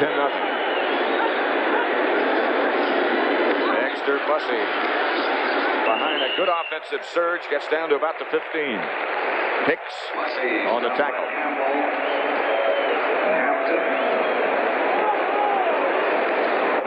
Danielson with 10 touchdown passes. He's cut down the interception ratio. He only has 8. Already strolling over to the sideline for the 2-minute notification, which will be given to Neil Armstrong and Monty Clark. And you know, this team only won 2 games a year ago, and one of them was beating the Bears right here. On Thanksgiving Day. They lead 10-0 right now. Detroit does. You wouldn't think those two like each other, would you? Hey, I'm going to buy Gary a watch and a shaver for Christmas. Why would you buy him a watch? Well, it looked like a quarterback should know what the 30-second clock is doing all the time. That's true. By the way, the offensive backfield coach is Joe Bruner, and of course his son Scott is the quarterback with the New York Giants. Right. Runs in the family, huh? Detroit, with 2 minutes to go in the first half, leads Chicago 10-0. There have been no turnovers in this game so far, and few penalties. What a thrill to see Billy Sims for the first time. It'll be 2nd and 6 at the 15. The Lions on the move, and they have controlled the first half.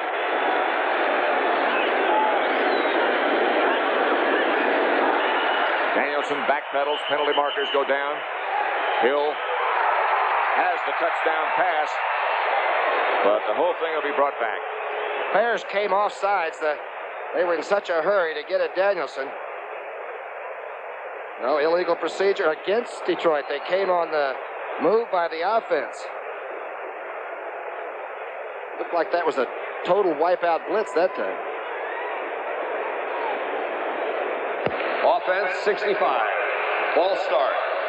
2nd down. Amos Fowler, the center. Trying to get the Bears off the ball so he could snap it. Bears had a blitz coming. They had Walter Scheid, the extra defensive back, in there. Now it's the regular defensive setup for Chicago. This is that 50 defense of theirs. Here comes the rush. Danielson hangs in there. Throws. Terry Schmidt, the defender. Played the corner pattern extremely well, and of course the blitz situation, you're out there all by yourself. Danielson's pass intended for Ray Williams. It was intended for Ray Williams. 1:49 remaining in the first half. 10-0 Detroit. They have all 3 of their timeouts remaining. So do the Bears. Pretty good offensive game plan, too. Looks like Danielson is very comfortable with what he's trying to execute.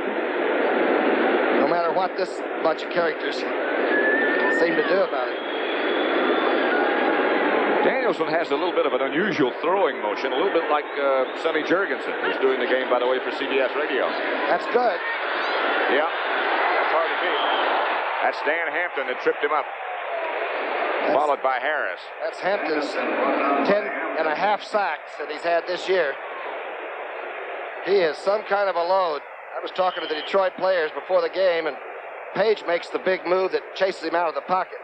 They say Hampton might be weighing about 280 instead of that 260 that's on the roster, but I can't believe the Bears would fool around with the weights, would you? No, but I know he gets 2 seats on the bus. Right next to the driver, huh? Murray with Hipple holding. This will be 41 yards out. He has hit one already. Barely missed a 50-some-odd yarder. Oh, block. Walterscheid had a chance at it. Now it's Hipple who has it. And down he goes. 4th down, doesn't matter. The Bears will take over. Alan Page blocked the field goal attempt by Murray. And Jonathan Hoke, number 47, was also in there. Page has blocked 2 field goals already this year. See if he comes right up the slot. I don't know how Alan Page does it, but he has made a living out of blocking people's kicks. Watch this now from behind the Bears. Watch 82. It's timing. He had some other hands up in there, too. That is some athletic endeavor, isn't it? Lawyer, most MVP once in the league as a lineman. Shot blocker. Dave Williams and Walter Payton. Vince Evans back at quarterback. Evans throws. Intended for James Scott, knocked down at the last second by James Hunter. Good defensive play there. Well, Jimmy Hunter is the #1 draft pick a few years ago out of Grambling. He makes a pass on this ball, and he would have gone right down the sidelines. I don't believe there's anybody else there. Clapped his hands together like, boy, another half step, and I had one. Danielson over on the sideline. Evans, by the way, is 2 out of 7 for 28 yards for the Bears. The big completion, in fact, one of the 2 went to Robin Earl. But Detroit's defense has controlled the situation so far. Baker is back in the game, by the way. This is Dave Williams looking and not finding any place to go. Ray Oldham beginning on the tackle. A nickel defense by Detroit that time. Both backs were out. This was sort of a trailer. Put one back out in the left flat and then came with the other one. And looks to me like Detroit's ready for almost anything the Bears can throw at them. Bears still have 3 timeouts remaining. 3rd down. They haven't called one yet. Evans looking for some place to go. He'll have some room. Still on his feet. Here's Evans. It's enough for a 1st down, and now they'll burn a timeout. He didn't want to run, though. You could see that number 8 was trying to find somebody to give it to. He had to leave the game limping after one of those sacks earlier. Neil Armstrong over on the sideline wearing the headset, discussing things with his coaches upstairs. That's Fitz, I think, to the left there, isn't it? Number 15, right. He's been helping his replacement a lot. So has Bob Avellini, the 3rd Bear quarterback. There's Mike Phipps. Started the game a year ago here. Got a broken nose in that game. Avellini replaced him, but that's the last time Avellini's played. There's competition, but no animosity. Vince Evans is very high on everything that Phipps does with him and for him. 7 is Avellini.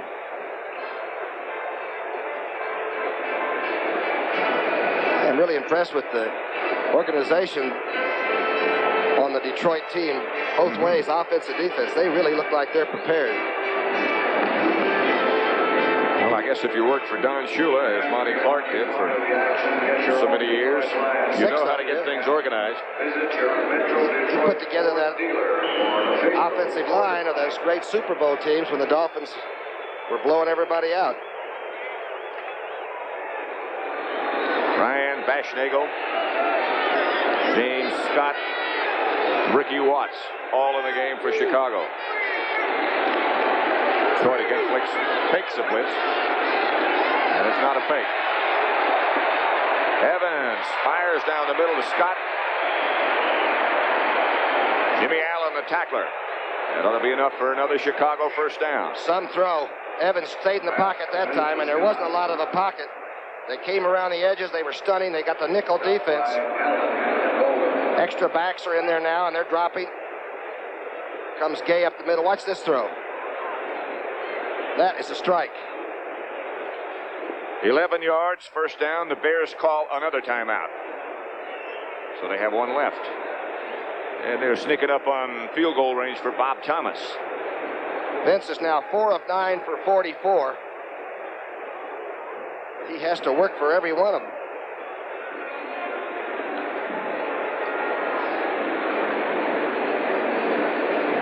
It's Maxie Bone on the headset, right? Standing in the shadow of Big Monty, who is quite a moose in his own right, isn't he? I'll say it. Bears have one more timeout. By the way, you'll be seeing back in our New York studio, Brent, Phyllis, Jimmy DeGreek at halftime. And again, that feature we talked to you about several times before, the interview, Vin Scully and President-elect Ronald Reagan. I wonder if the president's watching today. You suppose he is? I imagine.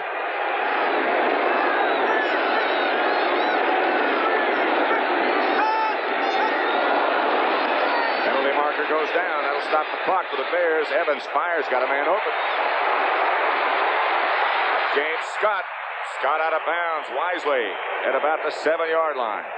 Scott turned Jimmy Hunter all the way around. Now the flag came early. I thought I saw a couple of head slaps by the defensive linemen, but these officials are more trained for things certainly than my old eyes.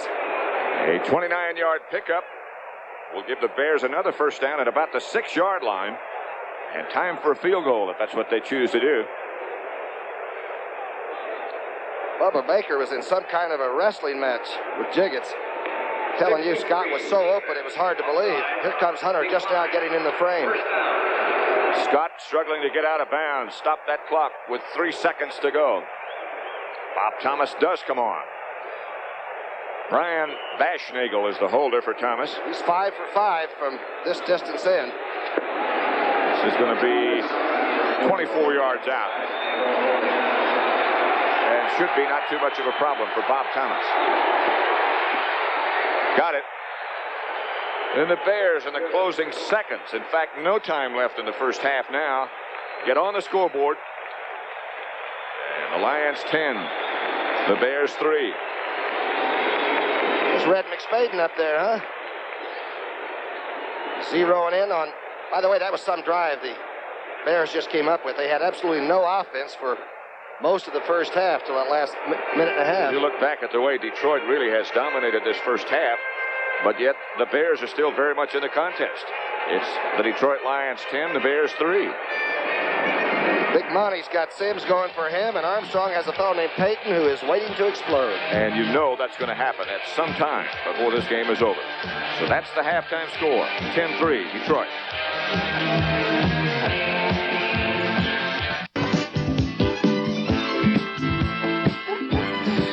All of us here at the NFL Today certainly hope you're enjoying this Thanksgiving Day, watching Detroit play Chicago. And Jimmy and Phyllis and Irv and I would like to pass along our best wishes to the president of the Pittsburgh Steelers, Danny Rooney. Danny was involved in an unfortunate automobile accident yesterday. He underwent hip and knee surgery. We understand he is doing well at Mercy Hospital in Pittsburgh. And so, again, have a nice holiday and enjoy the rest of the day. Now, President-elect Ronald Reagan once played Notre Dame's legendary running back George Gipp. Now, he won the chance to play the part mainly due to his athletic background in college and his 4-year career as a sportscaster. And earlier this week, President-elect Reagan's California neighbor, Vin Scully, chatted with him about his days behind the microphone. I guess you could label this a conversation with the President-elect, Ronald Reagan, on, of all things, sports announcing. Governor, how long were you a professional sports announcer? From 1932 to 37. How many sports did you cover? Well, I broadcast Major League Baseball. In those days, the teams didn't have an announcer. There'd maybe be as many as 7 or 8 stations broadcasting the same game, and you didn't follow the team on the road. It was Depression. So we did the Cubs games out of Chicago, and then when they left town, we switched over to Comiskey Park and did the White Sox. I did Big Ten football, usually following Iowa, but managed to get in a few Notre Dame games during the season. I did track, the Drake relays. Oh, yeah, sure. What events did you do in track? All of them? Did you cover the whole thing? Yes, the Drake relays, is that and the Penn relays, two very famous annual events. Indeed, I was broadcasting the day that the late Jess Owen broke 3 American records at the Drake relays. Track. I guess a lot of people didn't realize you did track. Is there anything about doing the Drake relays that stays in your mind? Yes, I think I did the first instant replay. Wait. On radio? Yes. How did that come? Well, all day I'd been talking about the quarter mile, the 440. This is going to be the biggest event. The two schools, Penn and Drake, used to compete to see who could get the biggest stars. Their meets were always held on the same day. And all day long, I had been telling the audience that this quarter mile was going to be the greatest event. And just between events, a public relations man brought the president of Drake University into the broadcasting booth to say a few words to the audience.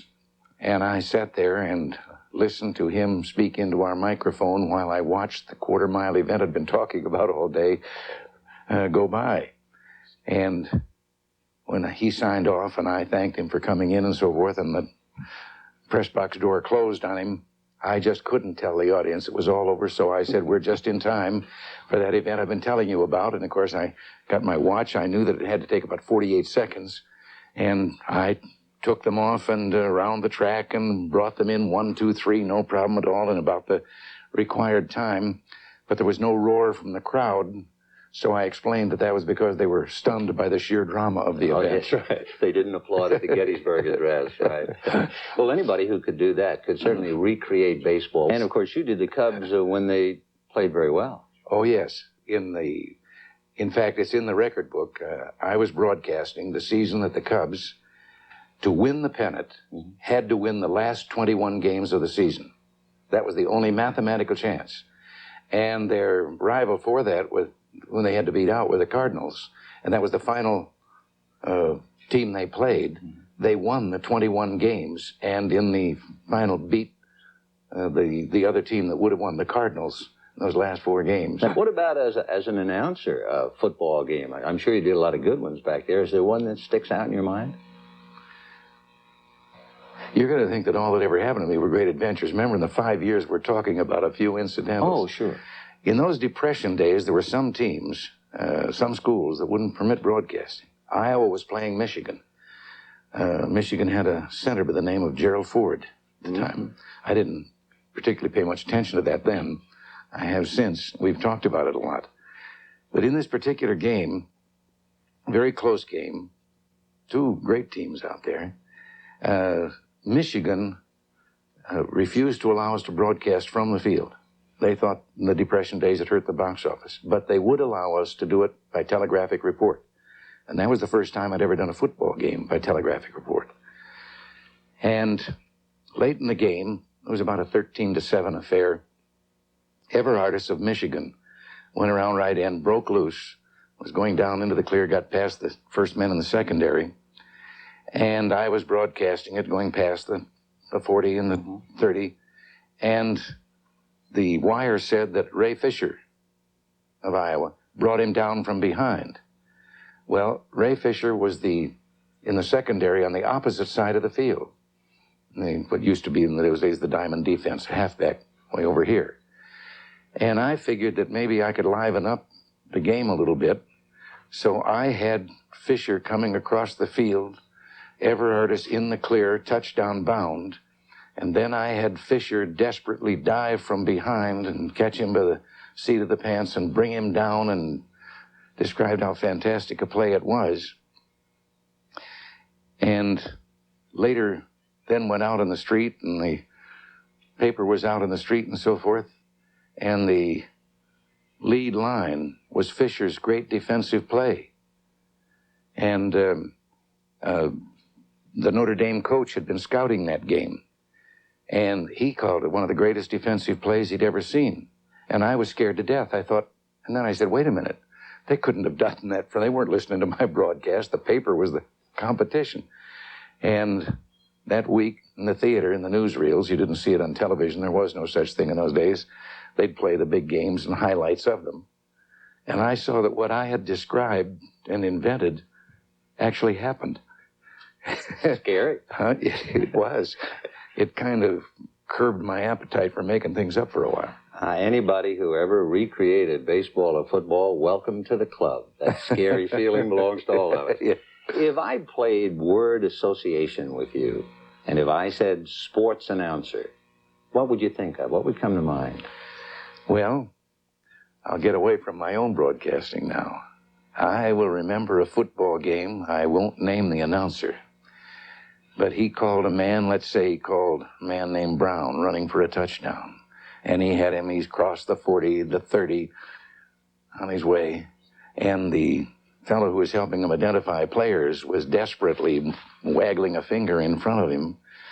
And he realized that a man named Smith was actually carrying the ball. And without any pause, as about he was crossing the 20, he said, Brown laterals off to Smith, and Smith takes it in for the touchdown. But in the spring of that same year, broadcasting the Preakness, the famous Clem McCarthy called the wrong horse the winner of the Preakness. You can imagine the people with the tickets and who tore up the wrong ticket and so forth. But later, someone on the street asked Clem McCarthy. He said to him, how could you have called the wrong horse in the Preakness? Clem said, well, because you can't lateral a horse. You know, it made me suddenly think now, if President Truman, I understand, had a little sign on his desk that said the buck stops here, it could very well be we'll see a sign in Washington that says you can't lateral a horse. Maybe, and we'll understand what you're talking about, too. We deeply appreciate you taking time out to visit with us on this Thanksgiving Day. Well, listen, this has been a lot of fun for me to reminisce and talk about. I love that job in those days. I think I like doing it radio better than television because the audience had to depend on you for the picture. Well, all of us on this Thanksgiving Day have a lot of thoughts, and I'm sure you have your own. I think all of us have much to be thankful for living in this country. And I certainly have much to be thankful for. And I am thankful on this day. Thank you, sir. Thank you, Vin. What do you think, Phyllis? We can get Vinny a job as Secretary of Speech or Sports? He handled that so well, did he? Obviously, our president-elect, who's worn many hats through the years, loved his sportscasting days. I mean, he remembered everything in detail, didn't he? Jimmy, who was the sportscaster who was lateral? Theodore Husing. I thought maybe it was Bill Stern. I'm the only one old enough to remember it. All right, the NFL Today will continue on CBS after these messages from your local stations.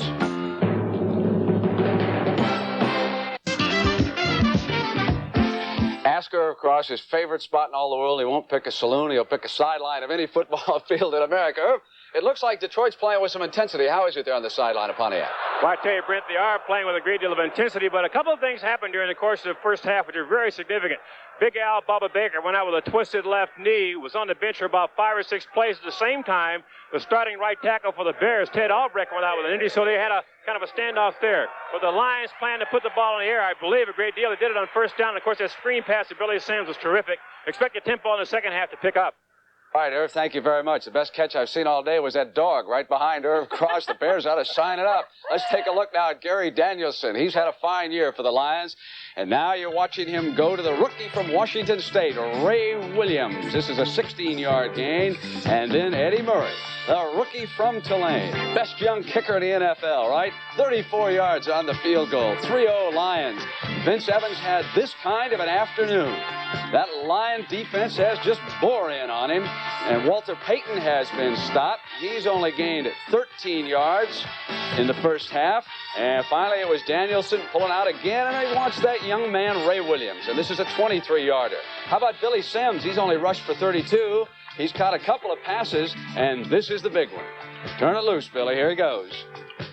Big play of the first half for the touchdown. And nice little dance step he learned down there in Norman, Oklahoma, huh? And the Lions are rolling behind the man who no doubt is going to be the rookie of the year in the NFC. Boy, weren't they coming? Just had to jump back in time, and Evans says, where's my favorite deep target? There he is. How's James Scott? Always so wide open when he wants him down the middle. And Bob Thomas kicked the field goal, 24-yarder, that got the Bears on the board, 10-3. Detroit leading. Phyllis, what are your thoughts on the second half of the big Chicago comeback? Billy Sims looked a little bit like Billy White Shoes Johnson. That's what I think. I don't know. Peyton, only 13 yards. Let's see if he can do a little bit better in the second half. But I think Detroit's going to be the big winner. Jimmy, you're on the spot, big fella. You went with the big check on the Bears. They played so poorly and yet are only losing 10-3. I think they're going to come back the second half tight, and it's going in overtime. I can count on that. Yeah, absolutely. Okay, the NFL Today continues on CBS in just a minute. Maybe 3 for a row.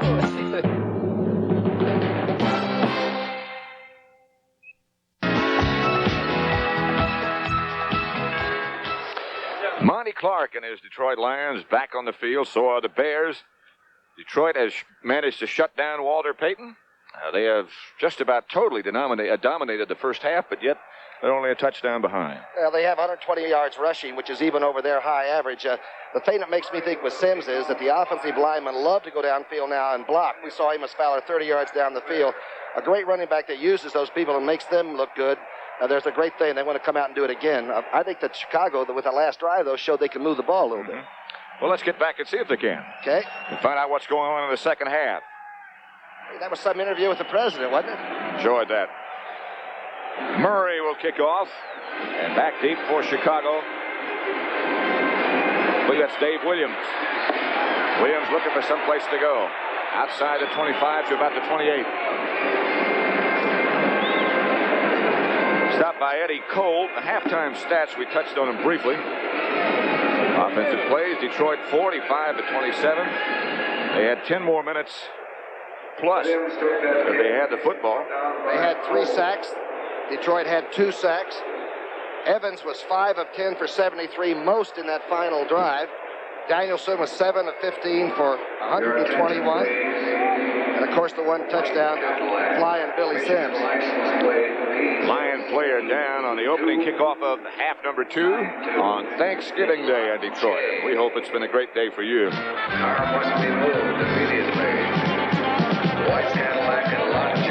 It is 10-3. The Lions lead the Bears. We'll be back.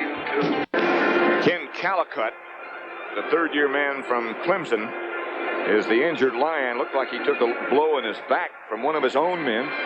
Pat, his job is to go down and force the return man not to come straight up behind the wedge. You'll see maybe the left part of your screen. Watch Rideout sort of hit him, and one of his own men seemed to flop in behind him there, too. Left center of your screen. Dave Williams, the Bear returner. There's Calicut.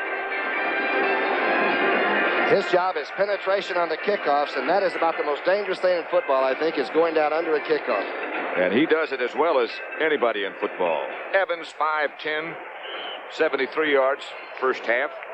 Danielson, 7 out of 15, 121 yards first half. Albrecht, by the way, has not come back. Jiggets has been at left tackle since he sprained that ankle or foot. We'll try to find out what. Bashnagel and Scott. Bashnagel goes into the motion. Here's Walter Payton. And for the first time with a little bit of operating room, he gets about 8. His 5th carry of the day. He bounced up rather quickly, not worrying about a fumble, I guess. Jimmy Hunter made the tackle. 190 some odd 10-yard runs and over in 5-point-something seasons. Got our own turkey here. Noah Jackson, one of those fine offensive guards for Chicago, is the injured Bear. Bill Berge told me that he and Reeve Sori were the darndest book-in guards, that they constantly stay on their feet, keep battling. Yet Noah's going to leave for a while. He'll be back. He'll be replaced by Rocco Moore. That's Calicut over on the sideline. They're checking him out. His right knee seems to be the problem.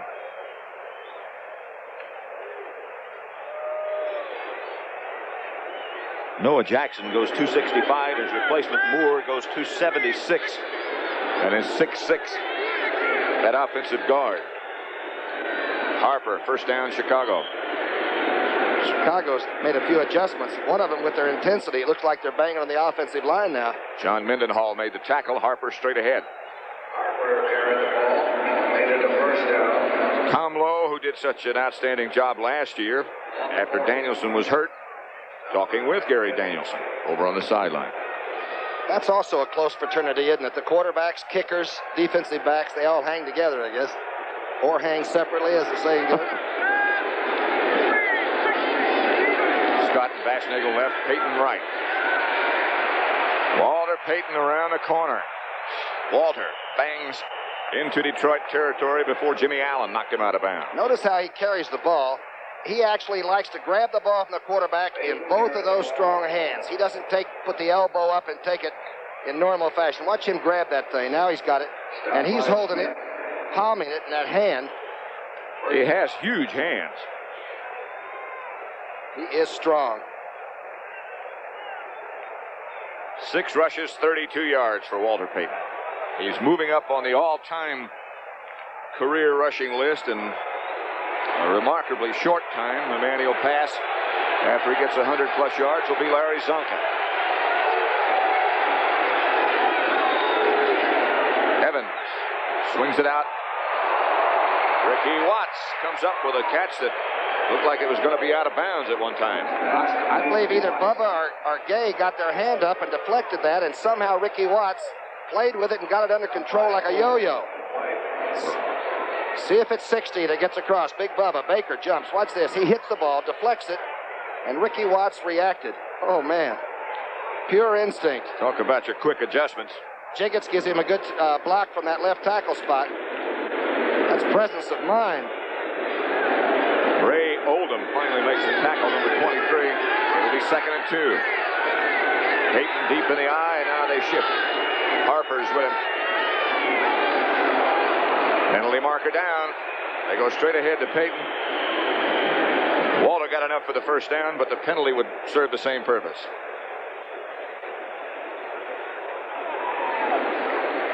Those 3 linebackers that Maxie Bone has for Detroit. Stan White Weaver's been around a long time. Good experience there. And, of course, Fantetti, the wild man from Wyoming in the middle. That's going to be one of the real good linebacking cores for they're through.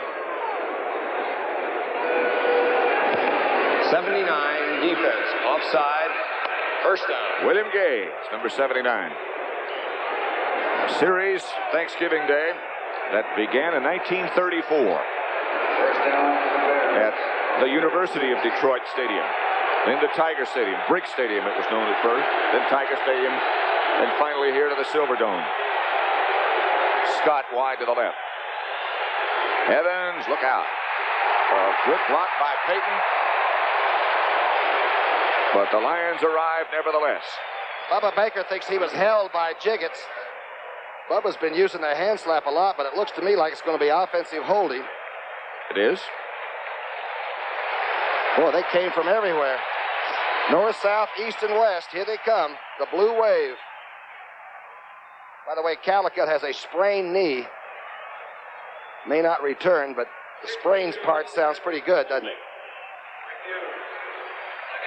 Keep in mind that those 2 fellows on the left side of the Chicago center are not the 2 that they started with. Noah Jackson, replaced by Moore, and Albrecht, replaced by Jiggets.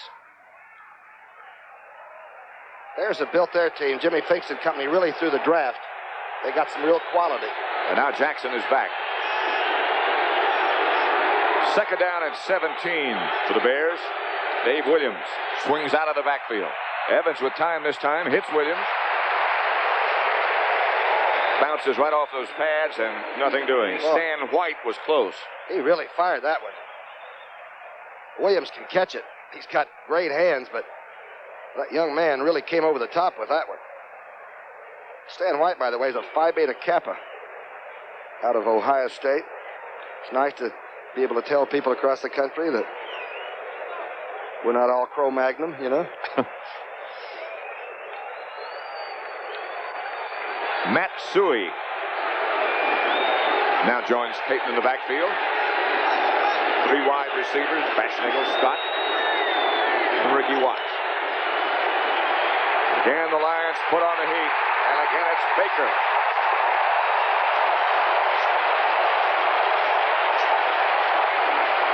Bubba Baker's 3rd sack, the 5th for Detroit. He went right by Jiggets. It'll be to the left of your screen.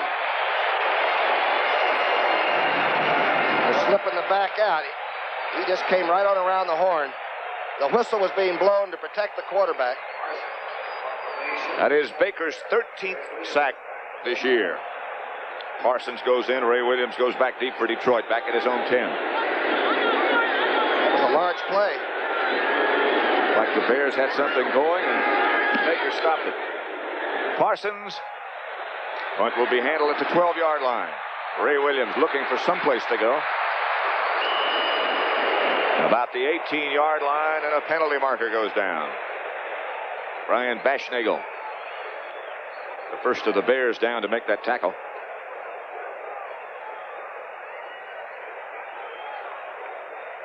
Clipping. Makes you start pretty close inside your 10-yard line. It's about the last thing I think Monty Clark wanted at this juncture.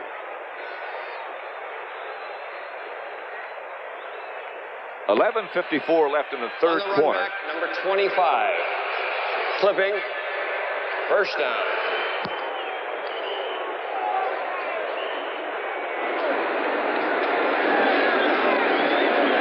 Slow down there. 10-3. The Lions lead the Bears in the third quarter.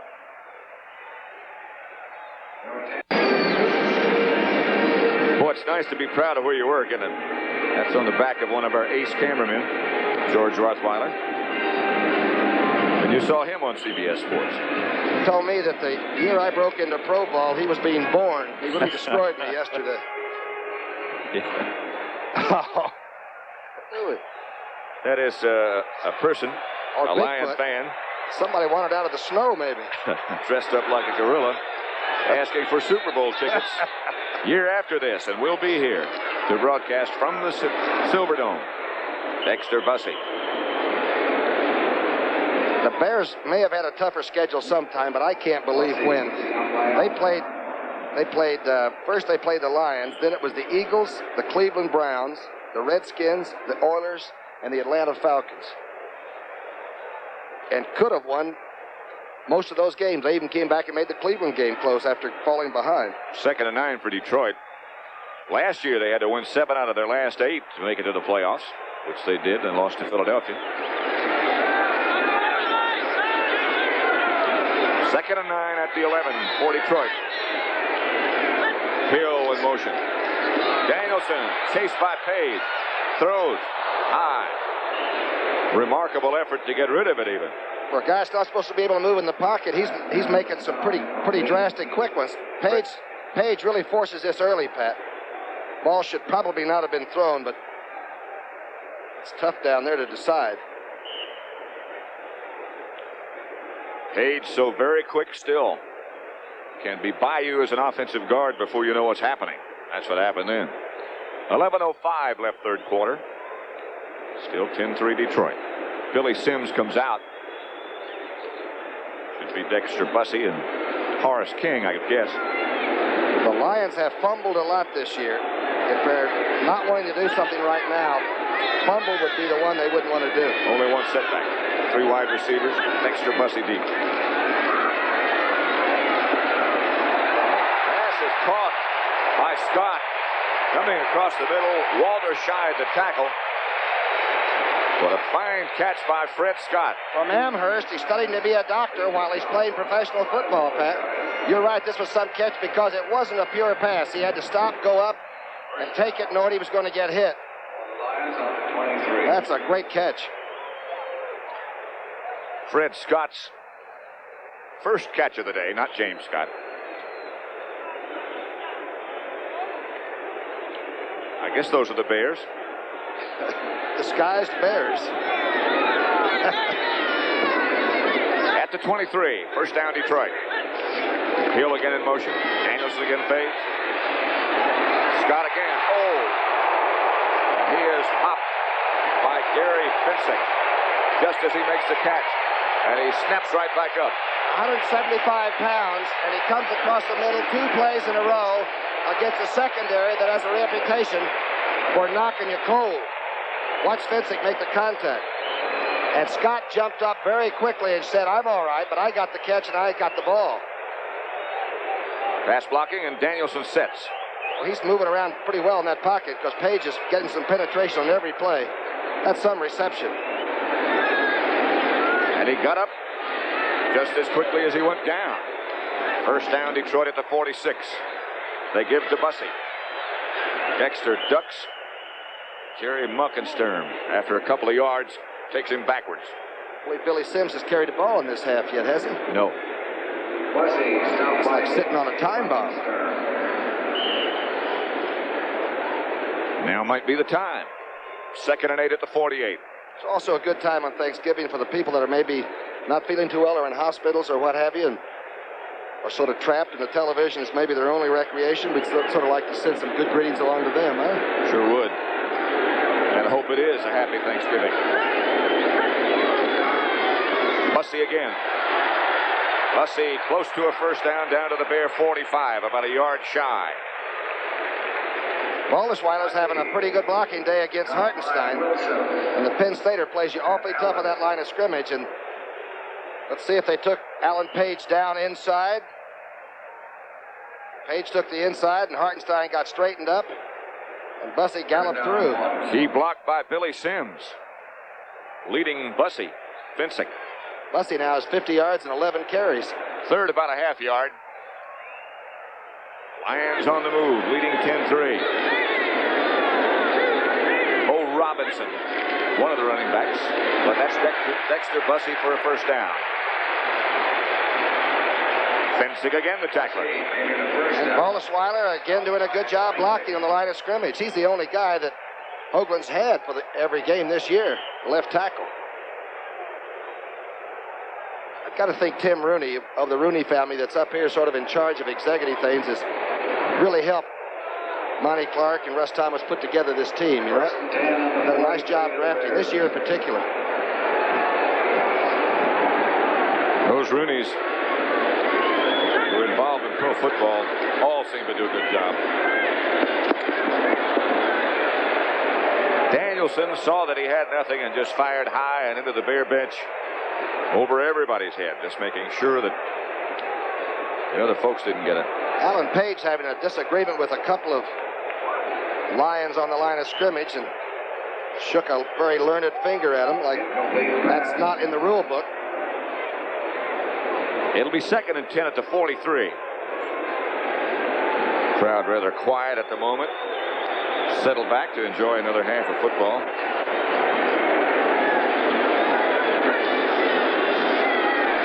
Danielson pursued quickly, set up the screen pass. Intended for Horace King, but Danielson was really running for his life, getting away from Hartenstein. Hartenstein really came that time, and he had company. You've got to realize that Hartenstein is one of the most muscled-up athletes you'll ever see at about 250. Watch the right part. He looped to the inside, and Baldesweiler didn't even get a glove on him.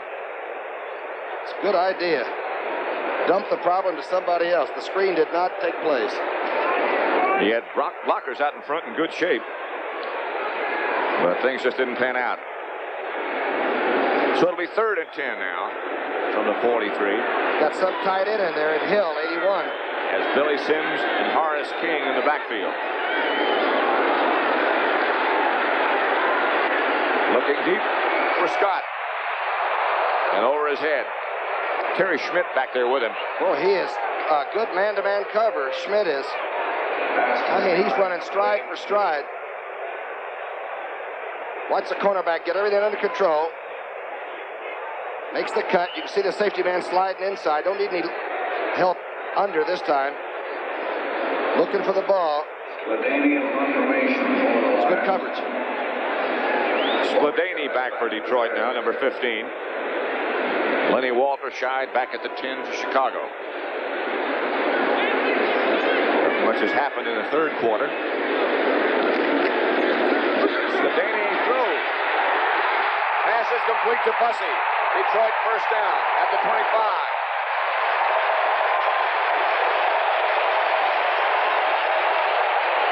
That puts some life into this crowd. Spladany is 1 for 1 on passes coming in. They worked on this yesterday a long time, about an hour, on fake field goals, passes. and fake punting passes. It's a good spiral. And a 19-yard pickup, enough for a Lion first down. Dave Becker. I didn't think Ohio Staters could throw the ball. Scordani threw this one pretty well. Good play. Well, that'll pick a team up in a hurry. And Bussey gets enough for the Lion first down. Now it's Billy Sims behind Dexter Bussey. Sims, first carry, second half. Sims to the 15. And Hicks had him early, Pat. Big linebacker hit him, and I think Alan Page finally had to make the tackle. Page and Hartenstein helped out. Watch Hicks fill this. 54 is right there. He's a good tackler. Sims just walked right through it. First down. First down, Detroit, just inside the 15-yard line. 6.5 minutes left to play third quarter. First and 10. It's the 13th play of this drive coming up for Detroit. And that's what Sims has done today. The long touchdown run by Billy came on a screen pass. Bussey to the 10. Stopped by Osborne. Bussey carried the ball. Stopped by Page. Again, Gary Danielson sort of staying within himself. He went for the long one, figuring that it might be time to catch somebody in a total blitz situation and score, but he's been pretty controlled. Billy Sims comes out on 2nd and 6. And Rick Kane, I think, replaces him. Yes. Good little pass receiver, Kane is. Bussey to the 5. Doug Plank made the tackle.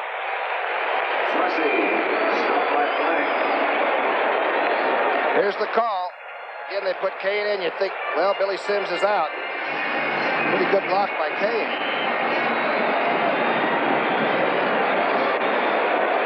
See what happened inside. Amos Fowler goes to the onside. Boy, they did a good job on that offensive right side. Dieterich did a good job, too, on Hampton. 3rd and 1. Bussey, 14 carries, 61 yards. Billy Sims is now back in the game with Dexter Bussey. Sims. First down. It'll be first and goal, Detroit. Good blocking on the left side by the Detroit offensive line. Billy Sims explodes. Watch him come off the ball. He just wants short yardage now. Right at Page and Hartenstein. Vincey gets most of it. And Plank comes over to make sure. Some charge off that ball. Baldesweiler's doing some job at left tackle. So is Burton Lawless at left guard. First and goal, Rick Kane and Horace King now the running back tandem for Detroit. They lead 10-3 and they're trying to make it bigger.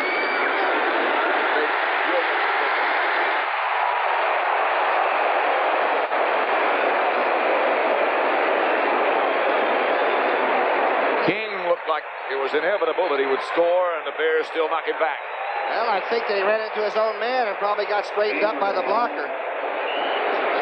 Let's watch the right part here and see if his own man doesn't sort of screen him and throw up the imaginary pane of glass we're always talking about. That's exactly what happened. Russ Bollinger in there? Right. Now you're playing in the secondary for the Chicago Bears, and bodies are flying. Luckenstern gets there. Boy, that was close. The Lions call a timeout now. Danielson comes over, shaking his head and wondering what's going on at the moment. What's going on at the moment? The Lions are about to go further ahead. They lead 10-3 right now.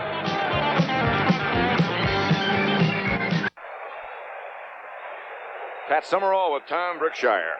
The Silverdome in Pontiac, where they sold all the tickets, 80,638. It snowed hard this morning, and still 75,397 in attendance. Have you ever seen better pictures in your life for a football game? Nope. It is second and goal at the 1. Sims and Bussey. That's Danielson. In And the struggle continues. Danielson tried to score a touchdown.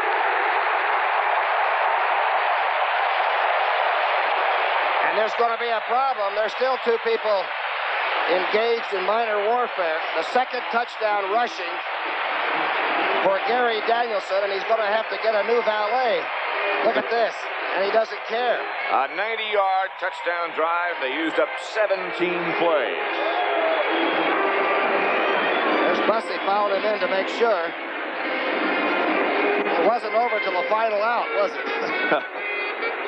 Not sure it's over yet. Brad Shearer is the one doing the clothing adjustment. Got a call for emergency one. Gary Fensick helped out. Hipple holding. Murray kicking. 17-3, Detroit. Another look at the touchdown. A safe way because there's no handoff, but you can see there are dangers involved.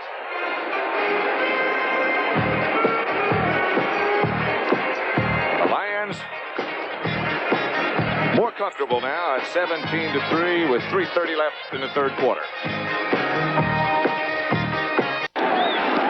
Murray kicks off. Dave Williams back deep.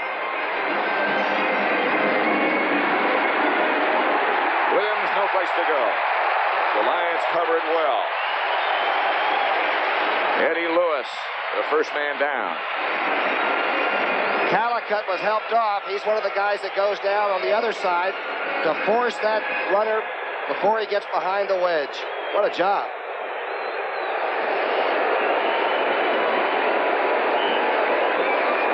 So it'll be first down Chicago now at their own 14-yard line with 3:21 left third quarter. Detroit 17. Chicago Bears 3. Chicago has only run 28 plays. Detroit has run 55 plays. It's hard to win many games like that. That is Peyton. But you can win games like that. Peyton about 9 yards. Stopped by Jimmy Allen. Peyton with the ball. Stopped by Williams. There are 2 or 3 different theories to how to stop Walter Payton. One of them is to string it out, but then he can duck back into a hole and still blast it on you. The other is to go meet it right away and try to take all the blocking in front of him. But the hardest thing of all is finally tackling him when you get him cornered. And you better have help. Look at Allen holding on. And Walter almost gets it out. I think the only sure way is not to play.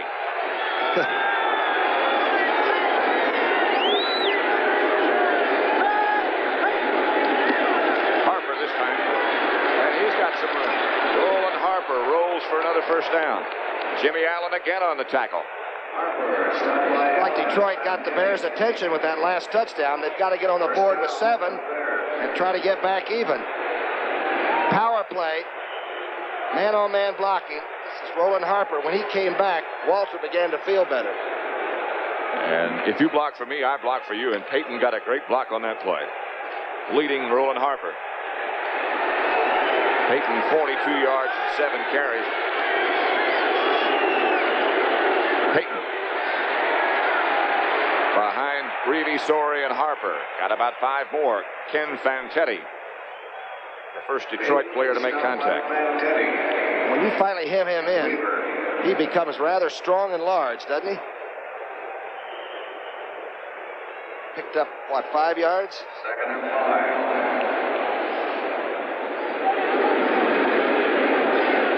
5. Second and 5 at the 40, that's correct. Get lost in quoting all the statistics that apply to Walter Payton. And probably will eventually to Billy Sims. Ricky Watts swings in motion. Payton again.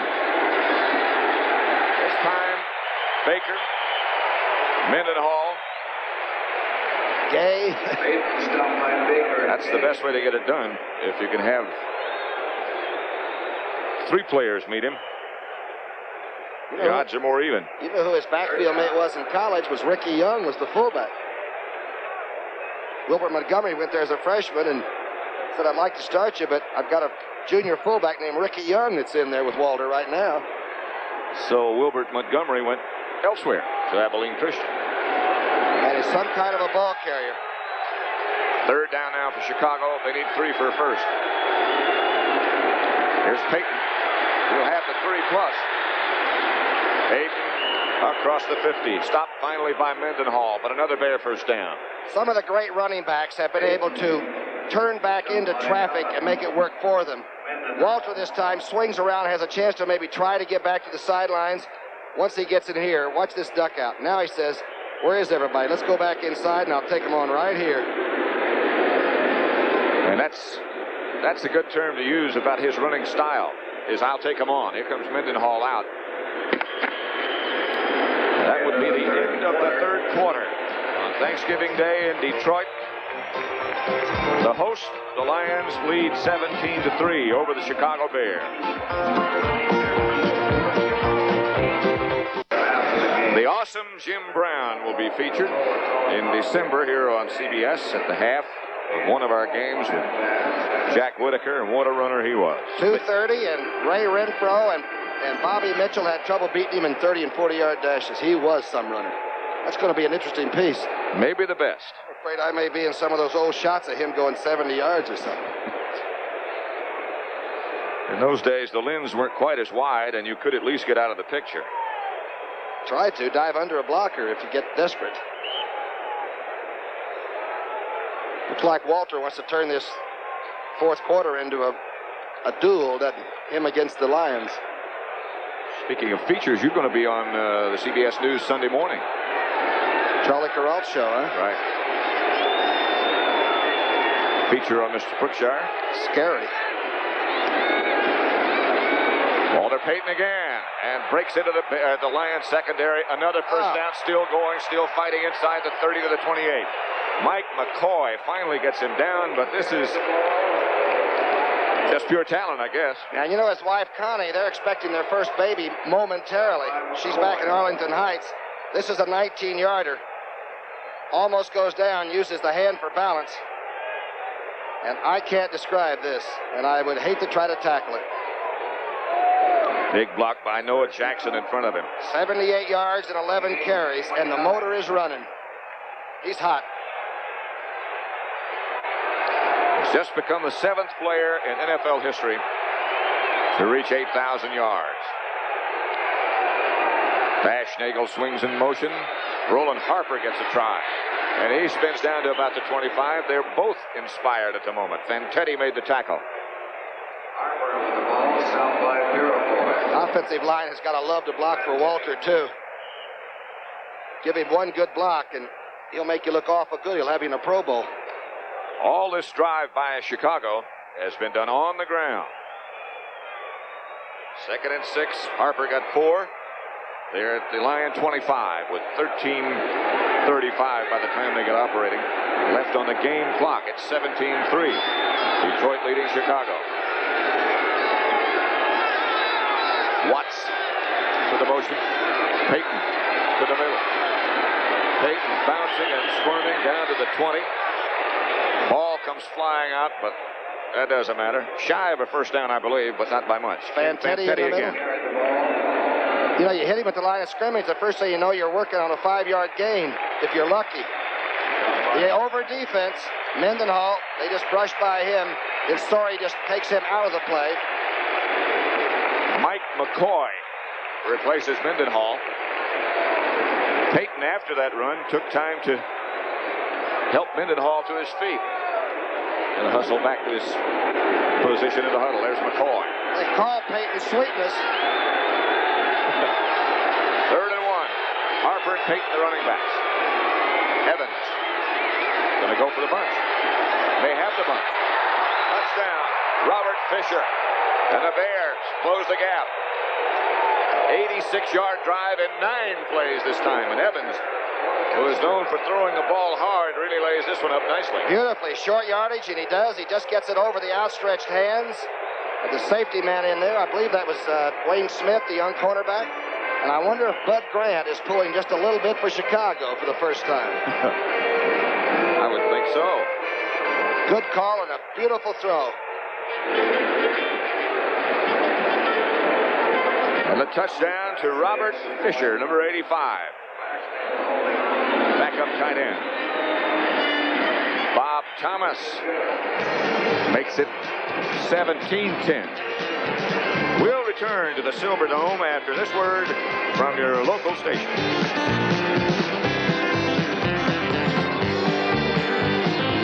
Tonight, it's the off. Rick Kane, Ray Williams, back deep for the Lions. Rick Kane on the kickoff return, struggling outside the 20 to about the 24 before the Bears take him down. You might want to push the turkey off the burner a little bit. Just wait. 12 and a half minutes left. Detroit needs a long drive, and they need at least to tack on that three-pointer. They'll operate from their own 23-yard line. First and 10, Detroit. 12 and a half minutes left to play. Mike Hartenstein, Alan Page, Osborne, and Hampton. Now it's Harris. Billy Sims.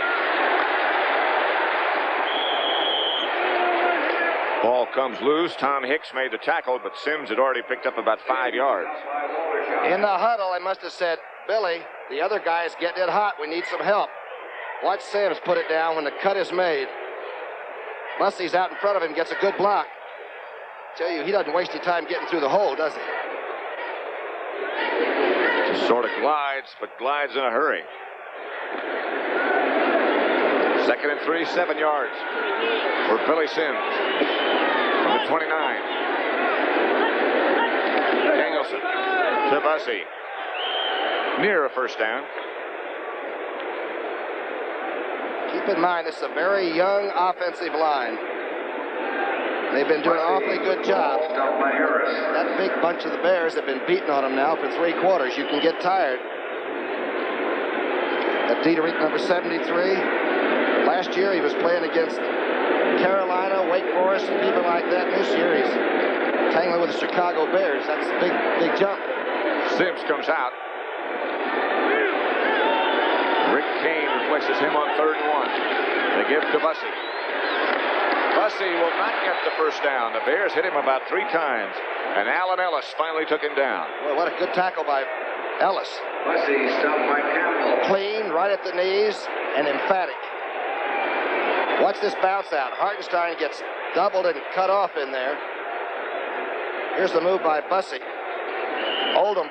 Let's see who that is, the safety man in there that got a shot at him. I believe it was Walter Scheid that got the first shot. Right. Good tackle by Ellis. And Sladany will have to kick. Walter Scheid now is back to receive this punt. Last time in punt formation, Sladany threw a pass to Bussey to keep a drive alive. Not this time. Walter Scheid, fair catch signal, 32-yard line. The Bears will take over 1st and 10 from there with 10 minutes and 28 seconds left to play in the contest.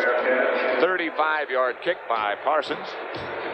And the Chicago Bears, who ran it well the last time they had it, will have another chance.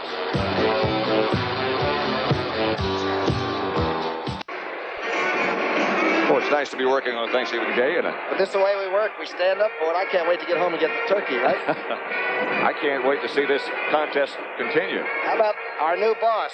Van Gordon Sauter's there. It's nice to have a boss that cares and is coming up to see what we really have to do. It surely is. He's on the phone, I think, with the studio in New York right now. Or maybe he's checking the airport. I don't know. 1st and 10. The Bears have Harper and Payton. And Vince Evans a quarterback, and Bashnagel goes in motion. Walter Payton bangs it straight ahead again for about 4 or 5. Again, I think that Floyd Peters, the defensive line coach for the Lions, he's also worked with young people. Doug English, a Pro Bowler, went off to the North Atlantic to drill for oil, and Woodcock went somewhere. So he's had young people, and if you do a lot of studying with young people, sometimes you can be cut off in the middle late in the game and really get burned, and they got to be careful with Walter. 2nd and 4. Payton got 6. It looked like 2. Their offensive line really going about their job very effectively now. Here's Payton again. He didn't slip down. That might have been all over. It's another Chicago first down as Jimmy Allen had to make the tackle. Robin Earl was out in position to make a block. Payton just slips. If number 34 goes to the sideline this time, he would strung out a lot of people in his wake. As you'd say, he'd have left a trail. If he'd have gone right outside there, that would have been some kind of a race to the flag. First down, 26. Clock running and the Bears moving. 97 yards on 14 carries. Another one of those 100-yard days for Walter Payton. He already is over 1,000 for this year. He did that on his first carry of the day. He'll try again. Payton to the outside. First down, Chicago. Good block by Robin Earl this time. 100-plus for Payton. He's not a great runner to the left. That's what they say. He dips in, sets it up, and by gosh, he gets to the outside. Good block by Noah Jackson on the outside. Right. And by Robin Earl. He does deliver when you try to make contact, though, doesn't he? He delivers as much as he takes, almost. 12-yard pickup. He's not a good runner to his left, you said? Well, some people think he likes to run to his right more, but it's a pretty good little tote right there. Noah Jackson and Reilly Sorey, two offensive guards. And Dan Neal, the Bear center, doing a heck of a job. Bashnagel again is in motion. Again, Payton. And again, about 5. John Mendenhall, number 64, made the tackle on this one. Watch Sorey to the left and Neal get together. Neal goes on through and takes Fantetti on, but a good play by John Mendenhall. And I believe Stan White gets into the play. They get together, and the center will slip on through now after he sets Mendenhall up. Noah Jackson just goes ahead and sits on Gay. This now has become the 40th time in his career that Walter Payton has gained over 100 yards. That's the comparison between the two great runners today. This is Roland Harper. He will not get the first down. He gets to about the 35.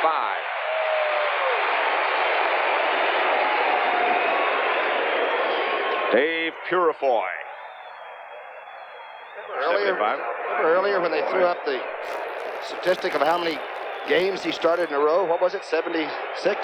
Payton? Yes. I'm really not sure, but I know it's... You said something about durability, but... Remarkable for a running back. Yeah, it's not like he goes out and plays safety or something. He's having people chase him and bang him on most of the plays. Dave Williams has entered the game with Rowan Harper now, and Payton gets a rest. Bashnagel right. Scott left. Evans to throw. Does. Scott can't hang it. Jimmy Allen back there with him. Some football play by Jimmy Allen.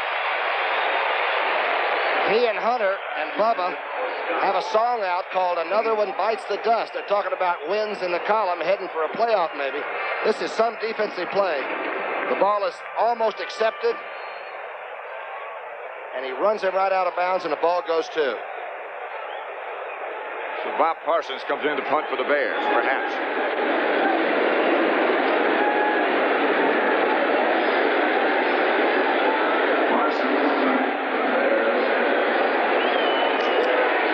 There is a possibility he might do something strange.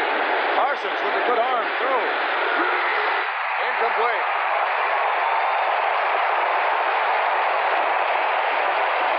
Hunter on the defense. Gay was the one that put the heat on that made Parsons throw it. Now here's a former quarterback from Penn State. He gets the flea flicker out of the punt formation and really throws a true shot. That's a good pass. He really does. So both Spadani and Parsons have passed today.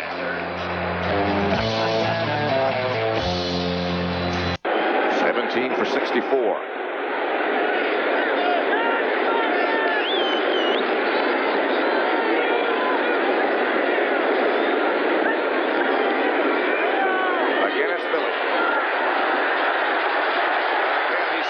For about 8. Brad Shearer was the Bear tackler. But Sims behind, good blocking. Dave Hill got a heck of a block, number 81. Took Hampton and just ran him off the line of scrimmage and then cut him.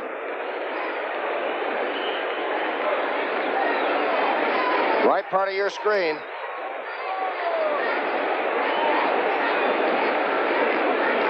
Good block by Hill, a big tight end. Excellent. How about Bussey? Oh, they got outside in a hurry. As soon as they got that key block at the point of attack, they made a move. Clock still going with that much time left. Just less than 5, 2nd and 2. Sims and Bussey. And it's Dexter's turn. Shy of a first down as Muckensturm shuts it off. Here's the big call of the game now. No matter who you're rooting for, with 4:39 on the clock and ticking down, here's your third down conversion you really need on offense, and you don't need on defense. Dexter Bussey's had a good day as well as Billy Sims. Sims is 18 carries, 71 yards. Bussey 17 times for 64 yards. Sims, of course, had the long touchdown run with a screen pass. Danielson calls on third down. And Sims gets the call. He's close. Brad Scherer again made the tackle. You know, for a guy, it looks like he runs upright. He gets pretty low when he's just going for short yardage on first down, huh? Watch how low number 20 gets. You're right behind him from the eye. He just puts it down and digs it. Walter Scheid was the first Bear to make contact. They're measuring. It's short of a first down. Spladany started out. You saw how much they need. Danielson. Short yardage defense. You can see they're up on the line of scrimmage. Walter Scheid penetrated and looked like he was being gored by a bull. Now the decision has been made. For a moment it appeared that they might try to go for it. And then Monty Clark decided it's time for Spladany. Walter Scheid back deep now to receive this punt. He's had 13 inside the 20-yard line. If he ever nailed one inside the 20, this would be a good time. Well, the kicking has been superb today, hasn't it? And there have been no fumbles.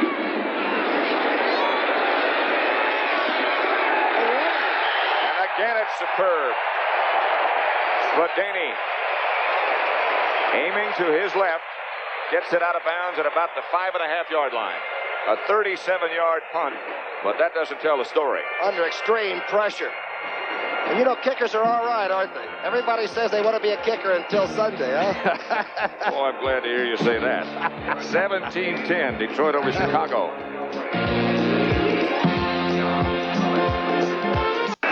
.337 left to play. Dave Purifoy over on the sideline.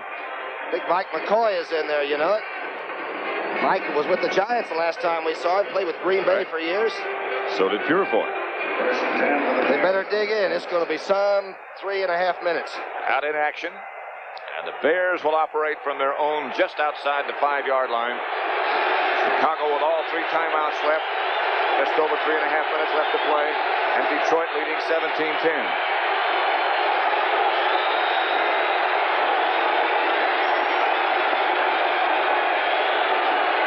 Going to throw the option pass. And does for Bashnagel. Incomplete. Jimmy Hunter was right there.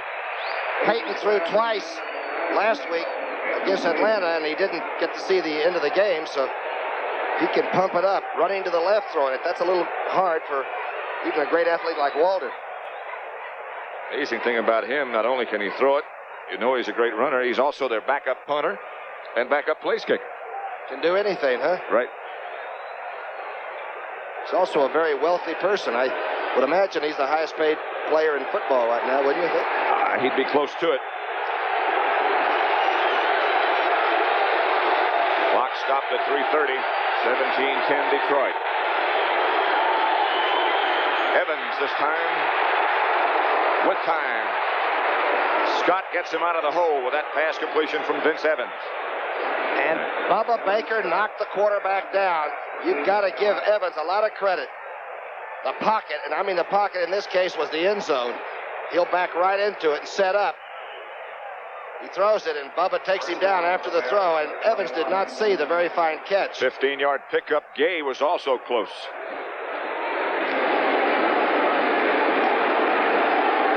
Now that's courage. When the two like that are moving at you. to Payton. Payton is really cut down this time, following the block by Harper. It's either Gay or Fantetti in the middle. Fantetti and Gay both involved. 2.5 minutes left. Fantetti's 57. Comes out of Wyoming.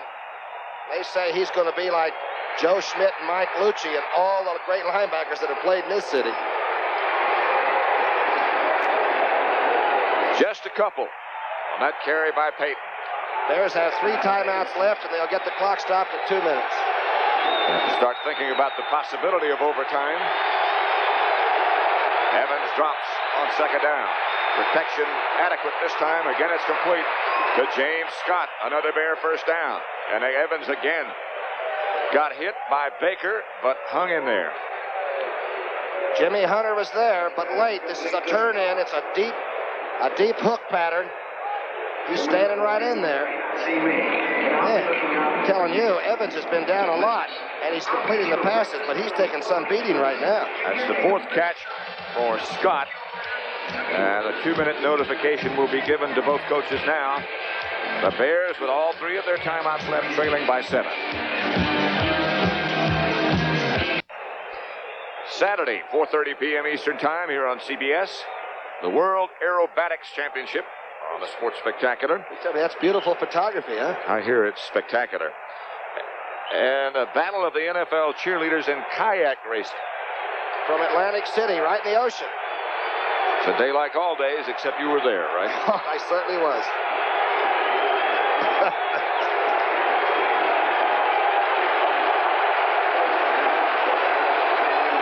At the 41-yard line.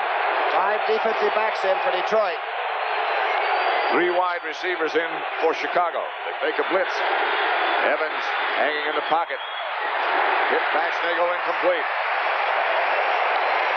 Jimmy Allen makes some play. You know how easy it is to get a flag play in the secondary. Here comes the rush. They're stunning up front. Gay twisted with Mendenhall. Picked up pretty well. This ball's thrown well. This is just great defensive play.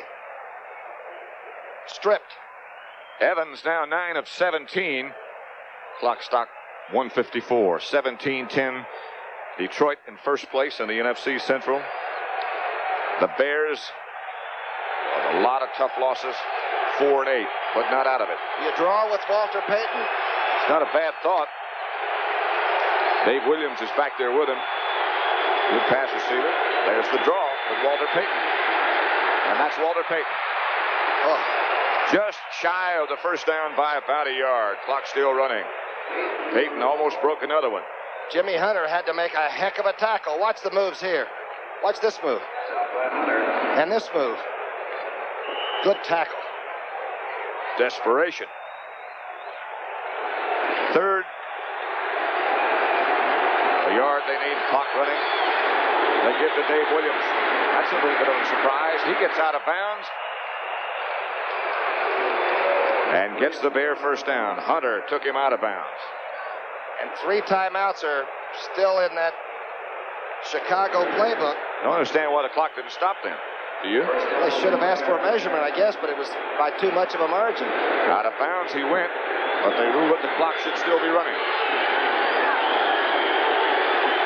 And now they stopped the clock. Oh. And I'm not sure why. They ran off a lot of time. They may have to take the clock back to 1 minute and 5. Because field goals don't mean much. Now the conference is over, whatever it was about. And now they say start it again. Payton 123 yards and 18 carries now. 50 seconds left on the clock. Bears lead a touchdown. Scott again is open. Scott struggling to get out of bounds, but a Bear first down at the 32-yard line. James Hunter, the tackler. Burns one, the timeout. Yep. This is a deep hook pattern. The good speed, drive you off, gets past the linebacker. No longer in play. White's never there. It moves to the inside. Play worked against Atlanta, too, and it's worked well today. Scott has caught 5 passes. Clutch catches, all of them. Bear first down. They have 2 timeouts left. 17-10 17-10. Detroit leads Chicago. The Bears with a first down at the Detroit 33-yard line. 2 timeouts left, trailing by a touchdown. And the young Lions are stunting on every play right now. They're twisting and grabbing people.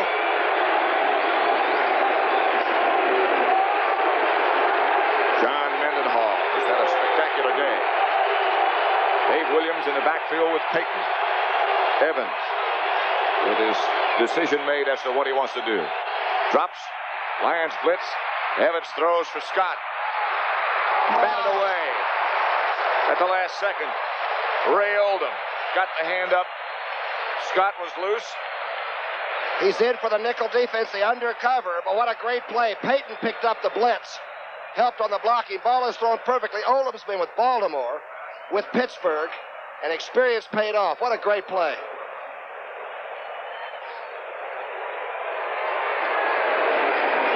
Ball was on target, except the 23 was there.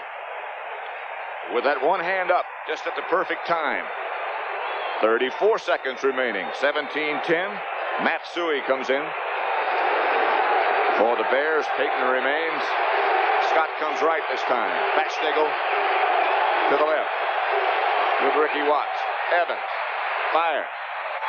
Has Scott. Another first down, Chicago. Inside the 15. And they'll have to call another timeout, and they do. With 27 seconds remaining. All right, same pattern you've seen to the left, this one to the right. Again, good blocking. They brought in Stewie from Penn State just to double up and make sure Bubba Baker didn't get in. They doubled, did the job. Boy, the ball was thrown hot and a great catch. That's Walt Williams, I think, making the play on it. They've got the Detroit team stunning and blitzing, but they're picking it up and they're handling them right now. This ball's thrown hard and hot. Scott has caught 6 passes, picked up 106 yards. And every one of those passes just about have been tough catches. Bears now have 1 timeout left. Peyton and Reedy Sorey out on the field on their knees, sort of collecting thoughts. Monty Clark, maybe he'd like to be on his knees. That's Floyd Peters. Vaughn. There's Floyd Peters, the big fellow with the headset on that's behind Maxie Vaughn and Monty Clark. Boy, they're concerned, a turnaround, not only this game, but in their whole lives. Last year they win 2. This year they're 7-5 and trying to get number 8. Ball just inside the 15-yard line. In Bear possession, 27 seconds left to play. And the Bears with 1 timeout left. Is that Evans some tough cookie? Well, he's some athlete. Don't forget James Scott. The catches he has made. And the effort also for Walter Payton. Bears 1 more timeout. First down. Just inside the 15.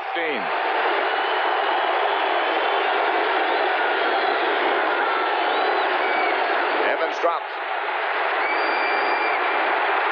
And Evans will take off. Evans inside the 5 to about the 3. 17 seconds. Clock still running with 16 seconds left to play. And Chicago uses their last timeout, and Evans might be shaken. He's going to get back up. But he's a little over 200 pounds and doesn't look it. In a 3-piece suit, he looks like he's 165. What a run and what a scramble. Once he saw they had Walter Payton covered over the middle, he puts it away. Walter had solo coverage. He looks for him. All right, it's done. Time to move. Traveling music. It'll be first and goal at the 4 for the Bears as Evans limps over to the sideline with 16 seconds remaining. No timeouts remaining. If we do go into overtime, if the Bears do score and make the extra point, there'll be a 3-minute break. They'll flip the coin, and it's just like starting another game over again. Would you like to have 6-round draft choices like Vince Evans playing for you out of SC? Tonight on CBS, the Waltons, Knots Landing, and Linda in Wonderland. That, of course, is our Alice Linda, right? Linda Lavin. I guarantee you I'm going to get somewhere in time to see that. That's a good idea. Even if I have to dig out of the snow outside.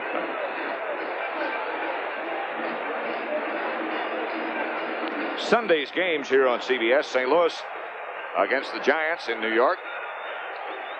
The Meadowlands Washington, Atlanta. Minnesota against New Orleans. Very important game to the Vikings. And Dick Stanfield's a new coach down there, and he may have him turned in for a big game. All those games looking good together on CBS. First and goal from the 4. 16 seconds left to play. No timeouts left for the Bears. They trail by 7. Walter Payton and Roland Harper, the two running backs. Evans looking for some place to go, firing high over the head of James Scott. And Evans again took a shot, this time from Mike McCoy. James Hunter was the Lion defender, and Scott might have been open if Evans had had time. Hunter has 6 interceptions already. A sidearm shot, I think, thrown away. But Hunter almost got a hand on it. Robin Earl brought that play in, the big tight end. Wonder what George Halas is doing right now. Watching this game. Papa Bear, I bet you, is walking around. They started this game from the 6-yard line, and this play coming up will be the 13th in this drive. 11 seconds left to play. Second and goal from the 4. Vince Evans, pressure on him. Looks, ball up in the air, deflected. Looking for Bashnagel. It'll be third down with 6 seconds left. I believe Gay was the one that spiked it. The young converted tight end to defensive lineman. Here he comes, right in the middle of your screen. Sorey's working on him. Picked up now by Noah Jackson and still got a hand on it. Hit Sorey in the head. That's what deflected the ball. Watch 69. Right there. I'm wondering, you wouldn't run Walter Payton when you had the time? Can't stop the clock again. You don't have to with him running with the football. I think with 6 seconds left to go, Evans will drop again. And I wouldn't be surprised to see him go. Evans will go and will score. 17-16. Get a later flight if Bob Thomas is accurate with this extra point. He didn't drop too far, did he? As soon as, Pat, like you said, he put it away and put it right down into the end zone. Now, he's been up and down about 25 times like Howdy Doody. He scored with no time left on the clock. Vince Evans. Of course, the last play continues, but this is some last play of regular time. He doesn't fool around too much looking for anybody, does he? Okay, it's done. And now, Bashnagel holding. Bob Thomas kicking. Extra point is good, and we will go to overtime. It is just like starting a new game as we swing into overtime at the Silverdome. They'll take a 3-minute break. They'll flip the coin. Baker limping off. Another injured Lion on the play. They'll flip the coin, and we'll start another contest. See the stunning by the Detroit team on the offensive line, or the defensive line of scrimmage? I don't think there was much doubt. Somebody had to carry it into the end zone. I guess that's a cramp or a pulled hamstring, one of the two. Chicago's 2 scoring drives in the 4th quarter. One of them was 86 yards, and the other one was 94 yards. And it's 17 all. Danielson and Scott. Stan White. Parsons and Harper. Schmidt. The captains come out. They'll flip the coin. And 3 minutes from now, we'll start to play again. We'll go one extra quarter. The coin toss. Call heads or tails, please. Tails is called. You've got the toss. We'll kick that one. The Bears will get it. That's Wayne Smith, who was the injured Lion on that extra point. That tied up. There have been 5 overtimes in the NFL this year. This makes number 6, and this is the first one that there has ever been in this stadium. Each team will have 2 timeouts, and you're sort of playing for a field goal. By the way, Payton is 123 on 18, and Sims is 72 yards on 19. Walter had 13 yards at halftime. Vince Evans with the touchdown that tied it with no time left on the clock. Murray's kick fielded by Williams at the 5. Williams breaks out of the pack. Dave Williams to the 30. Touchdown, Chicago. They win it on the kickoff after overtime. That's his first touchdown this year. He used to be a sprinter at Colorado. He ran a 9.600 once. But that is the darndest bunch of bears that you'll see this side of Yellowstone Park. If he comes out of that alive, he'll be lucky. What a finish.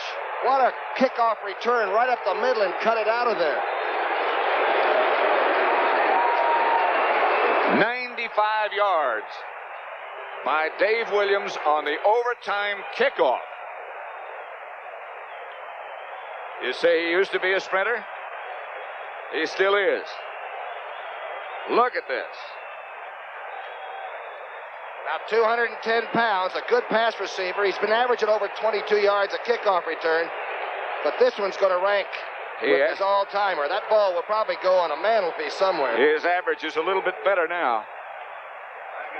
The Bears get 2 touchdowns in the fourth quarter of regulation time. They score that touchdown with no time left on the clock. They win the coin toss. That might have been just as big as the kickoff return. Oh, what a play, but you can't pick out a star. Is it Peyton? Is it Vince Evans? Is it Sims for his great screen earlier? How about Scott? How about the spoiler role? There's nothing like it, right? You come in, you're not supposed to be able to play anybody, but they've played everybody tough. It is unreal. The Bears improve their record. Is that a great shot? And they are not out of that playoff picture yet. And, of course, neither is Detroit.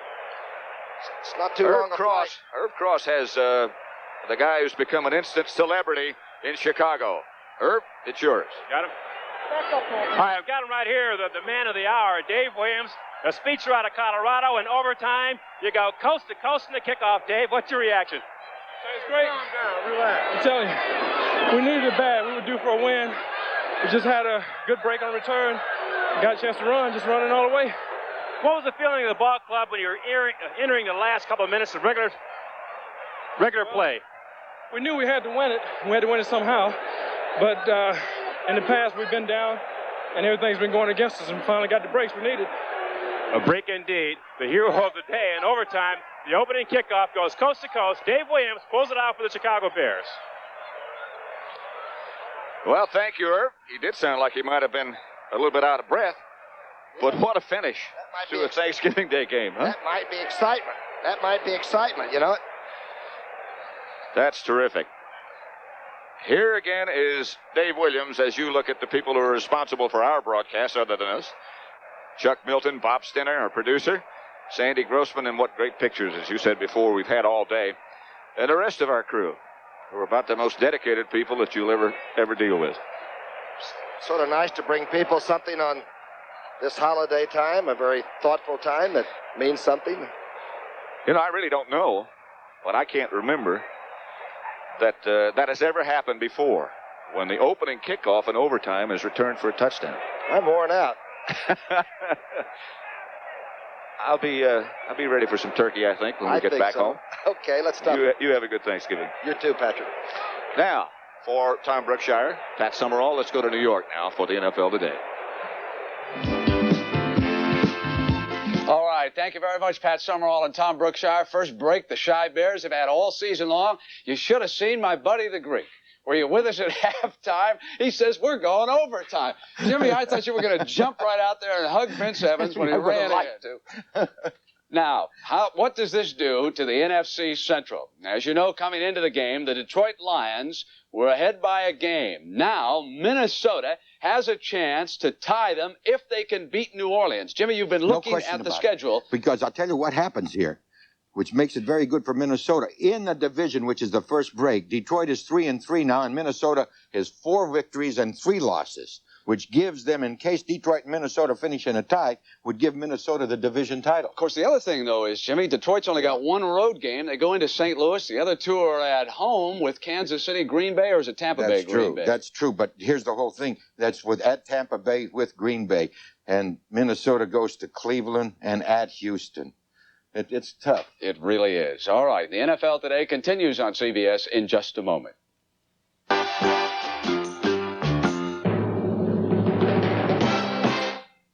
The Chicago Bears are still alive, as are all the teams in the NFC Central. Don't overlook Green Bay. It was a historical moment, the first time ever in overtime at the National Football League that the kickoff was returned for a touchdown. Detroit turned it loose to Dave Williams of the Chicago Bears in the 5, and he simply did the rest. He found a hole, then cut to the sideline, and it became a foot race. And Williams beat back 4 Lions, and Chicago had down Detroit 23-17. And we certainly hope that you've enjoyed this game brought to you this afternoon by CBS Sports. And, of course, don't forget, full schedule of games coming up Sunday. Have a nice Thanksgiving, everybody. For Jimmy the Greek, I'm Brent Musburger saying so long from New York. The NFL on CBS is a presentation of CBS Sports.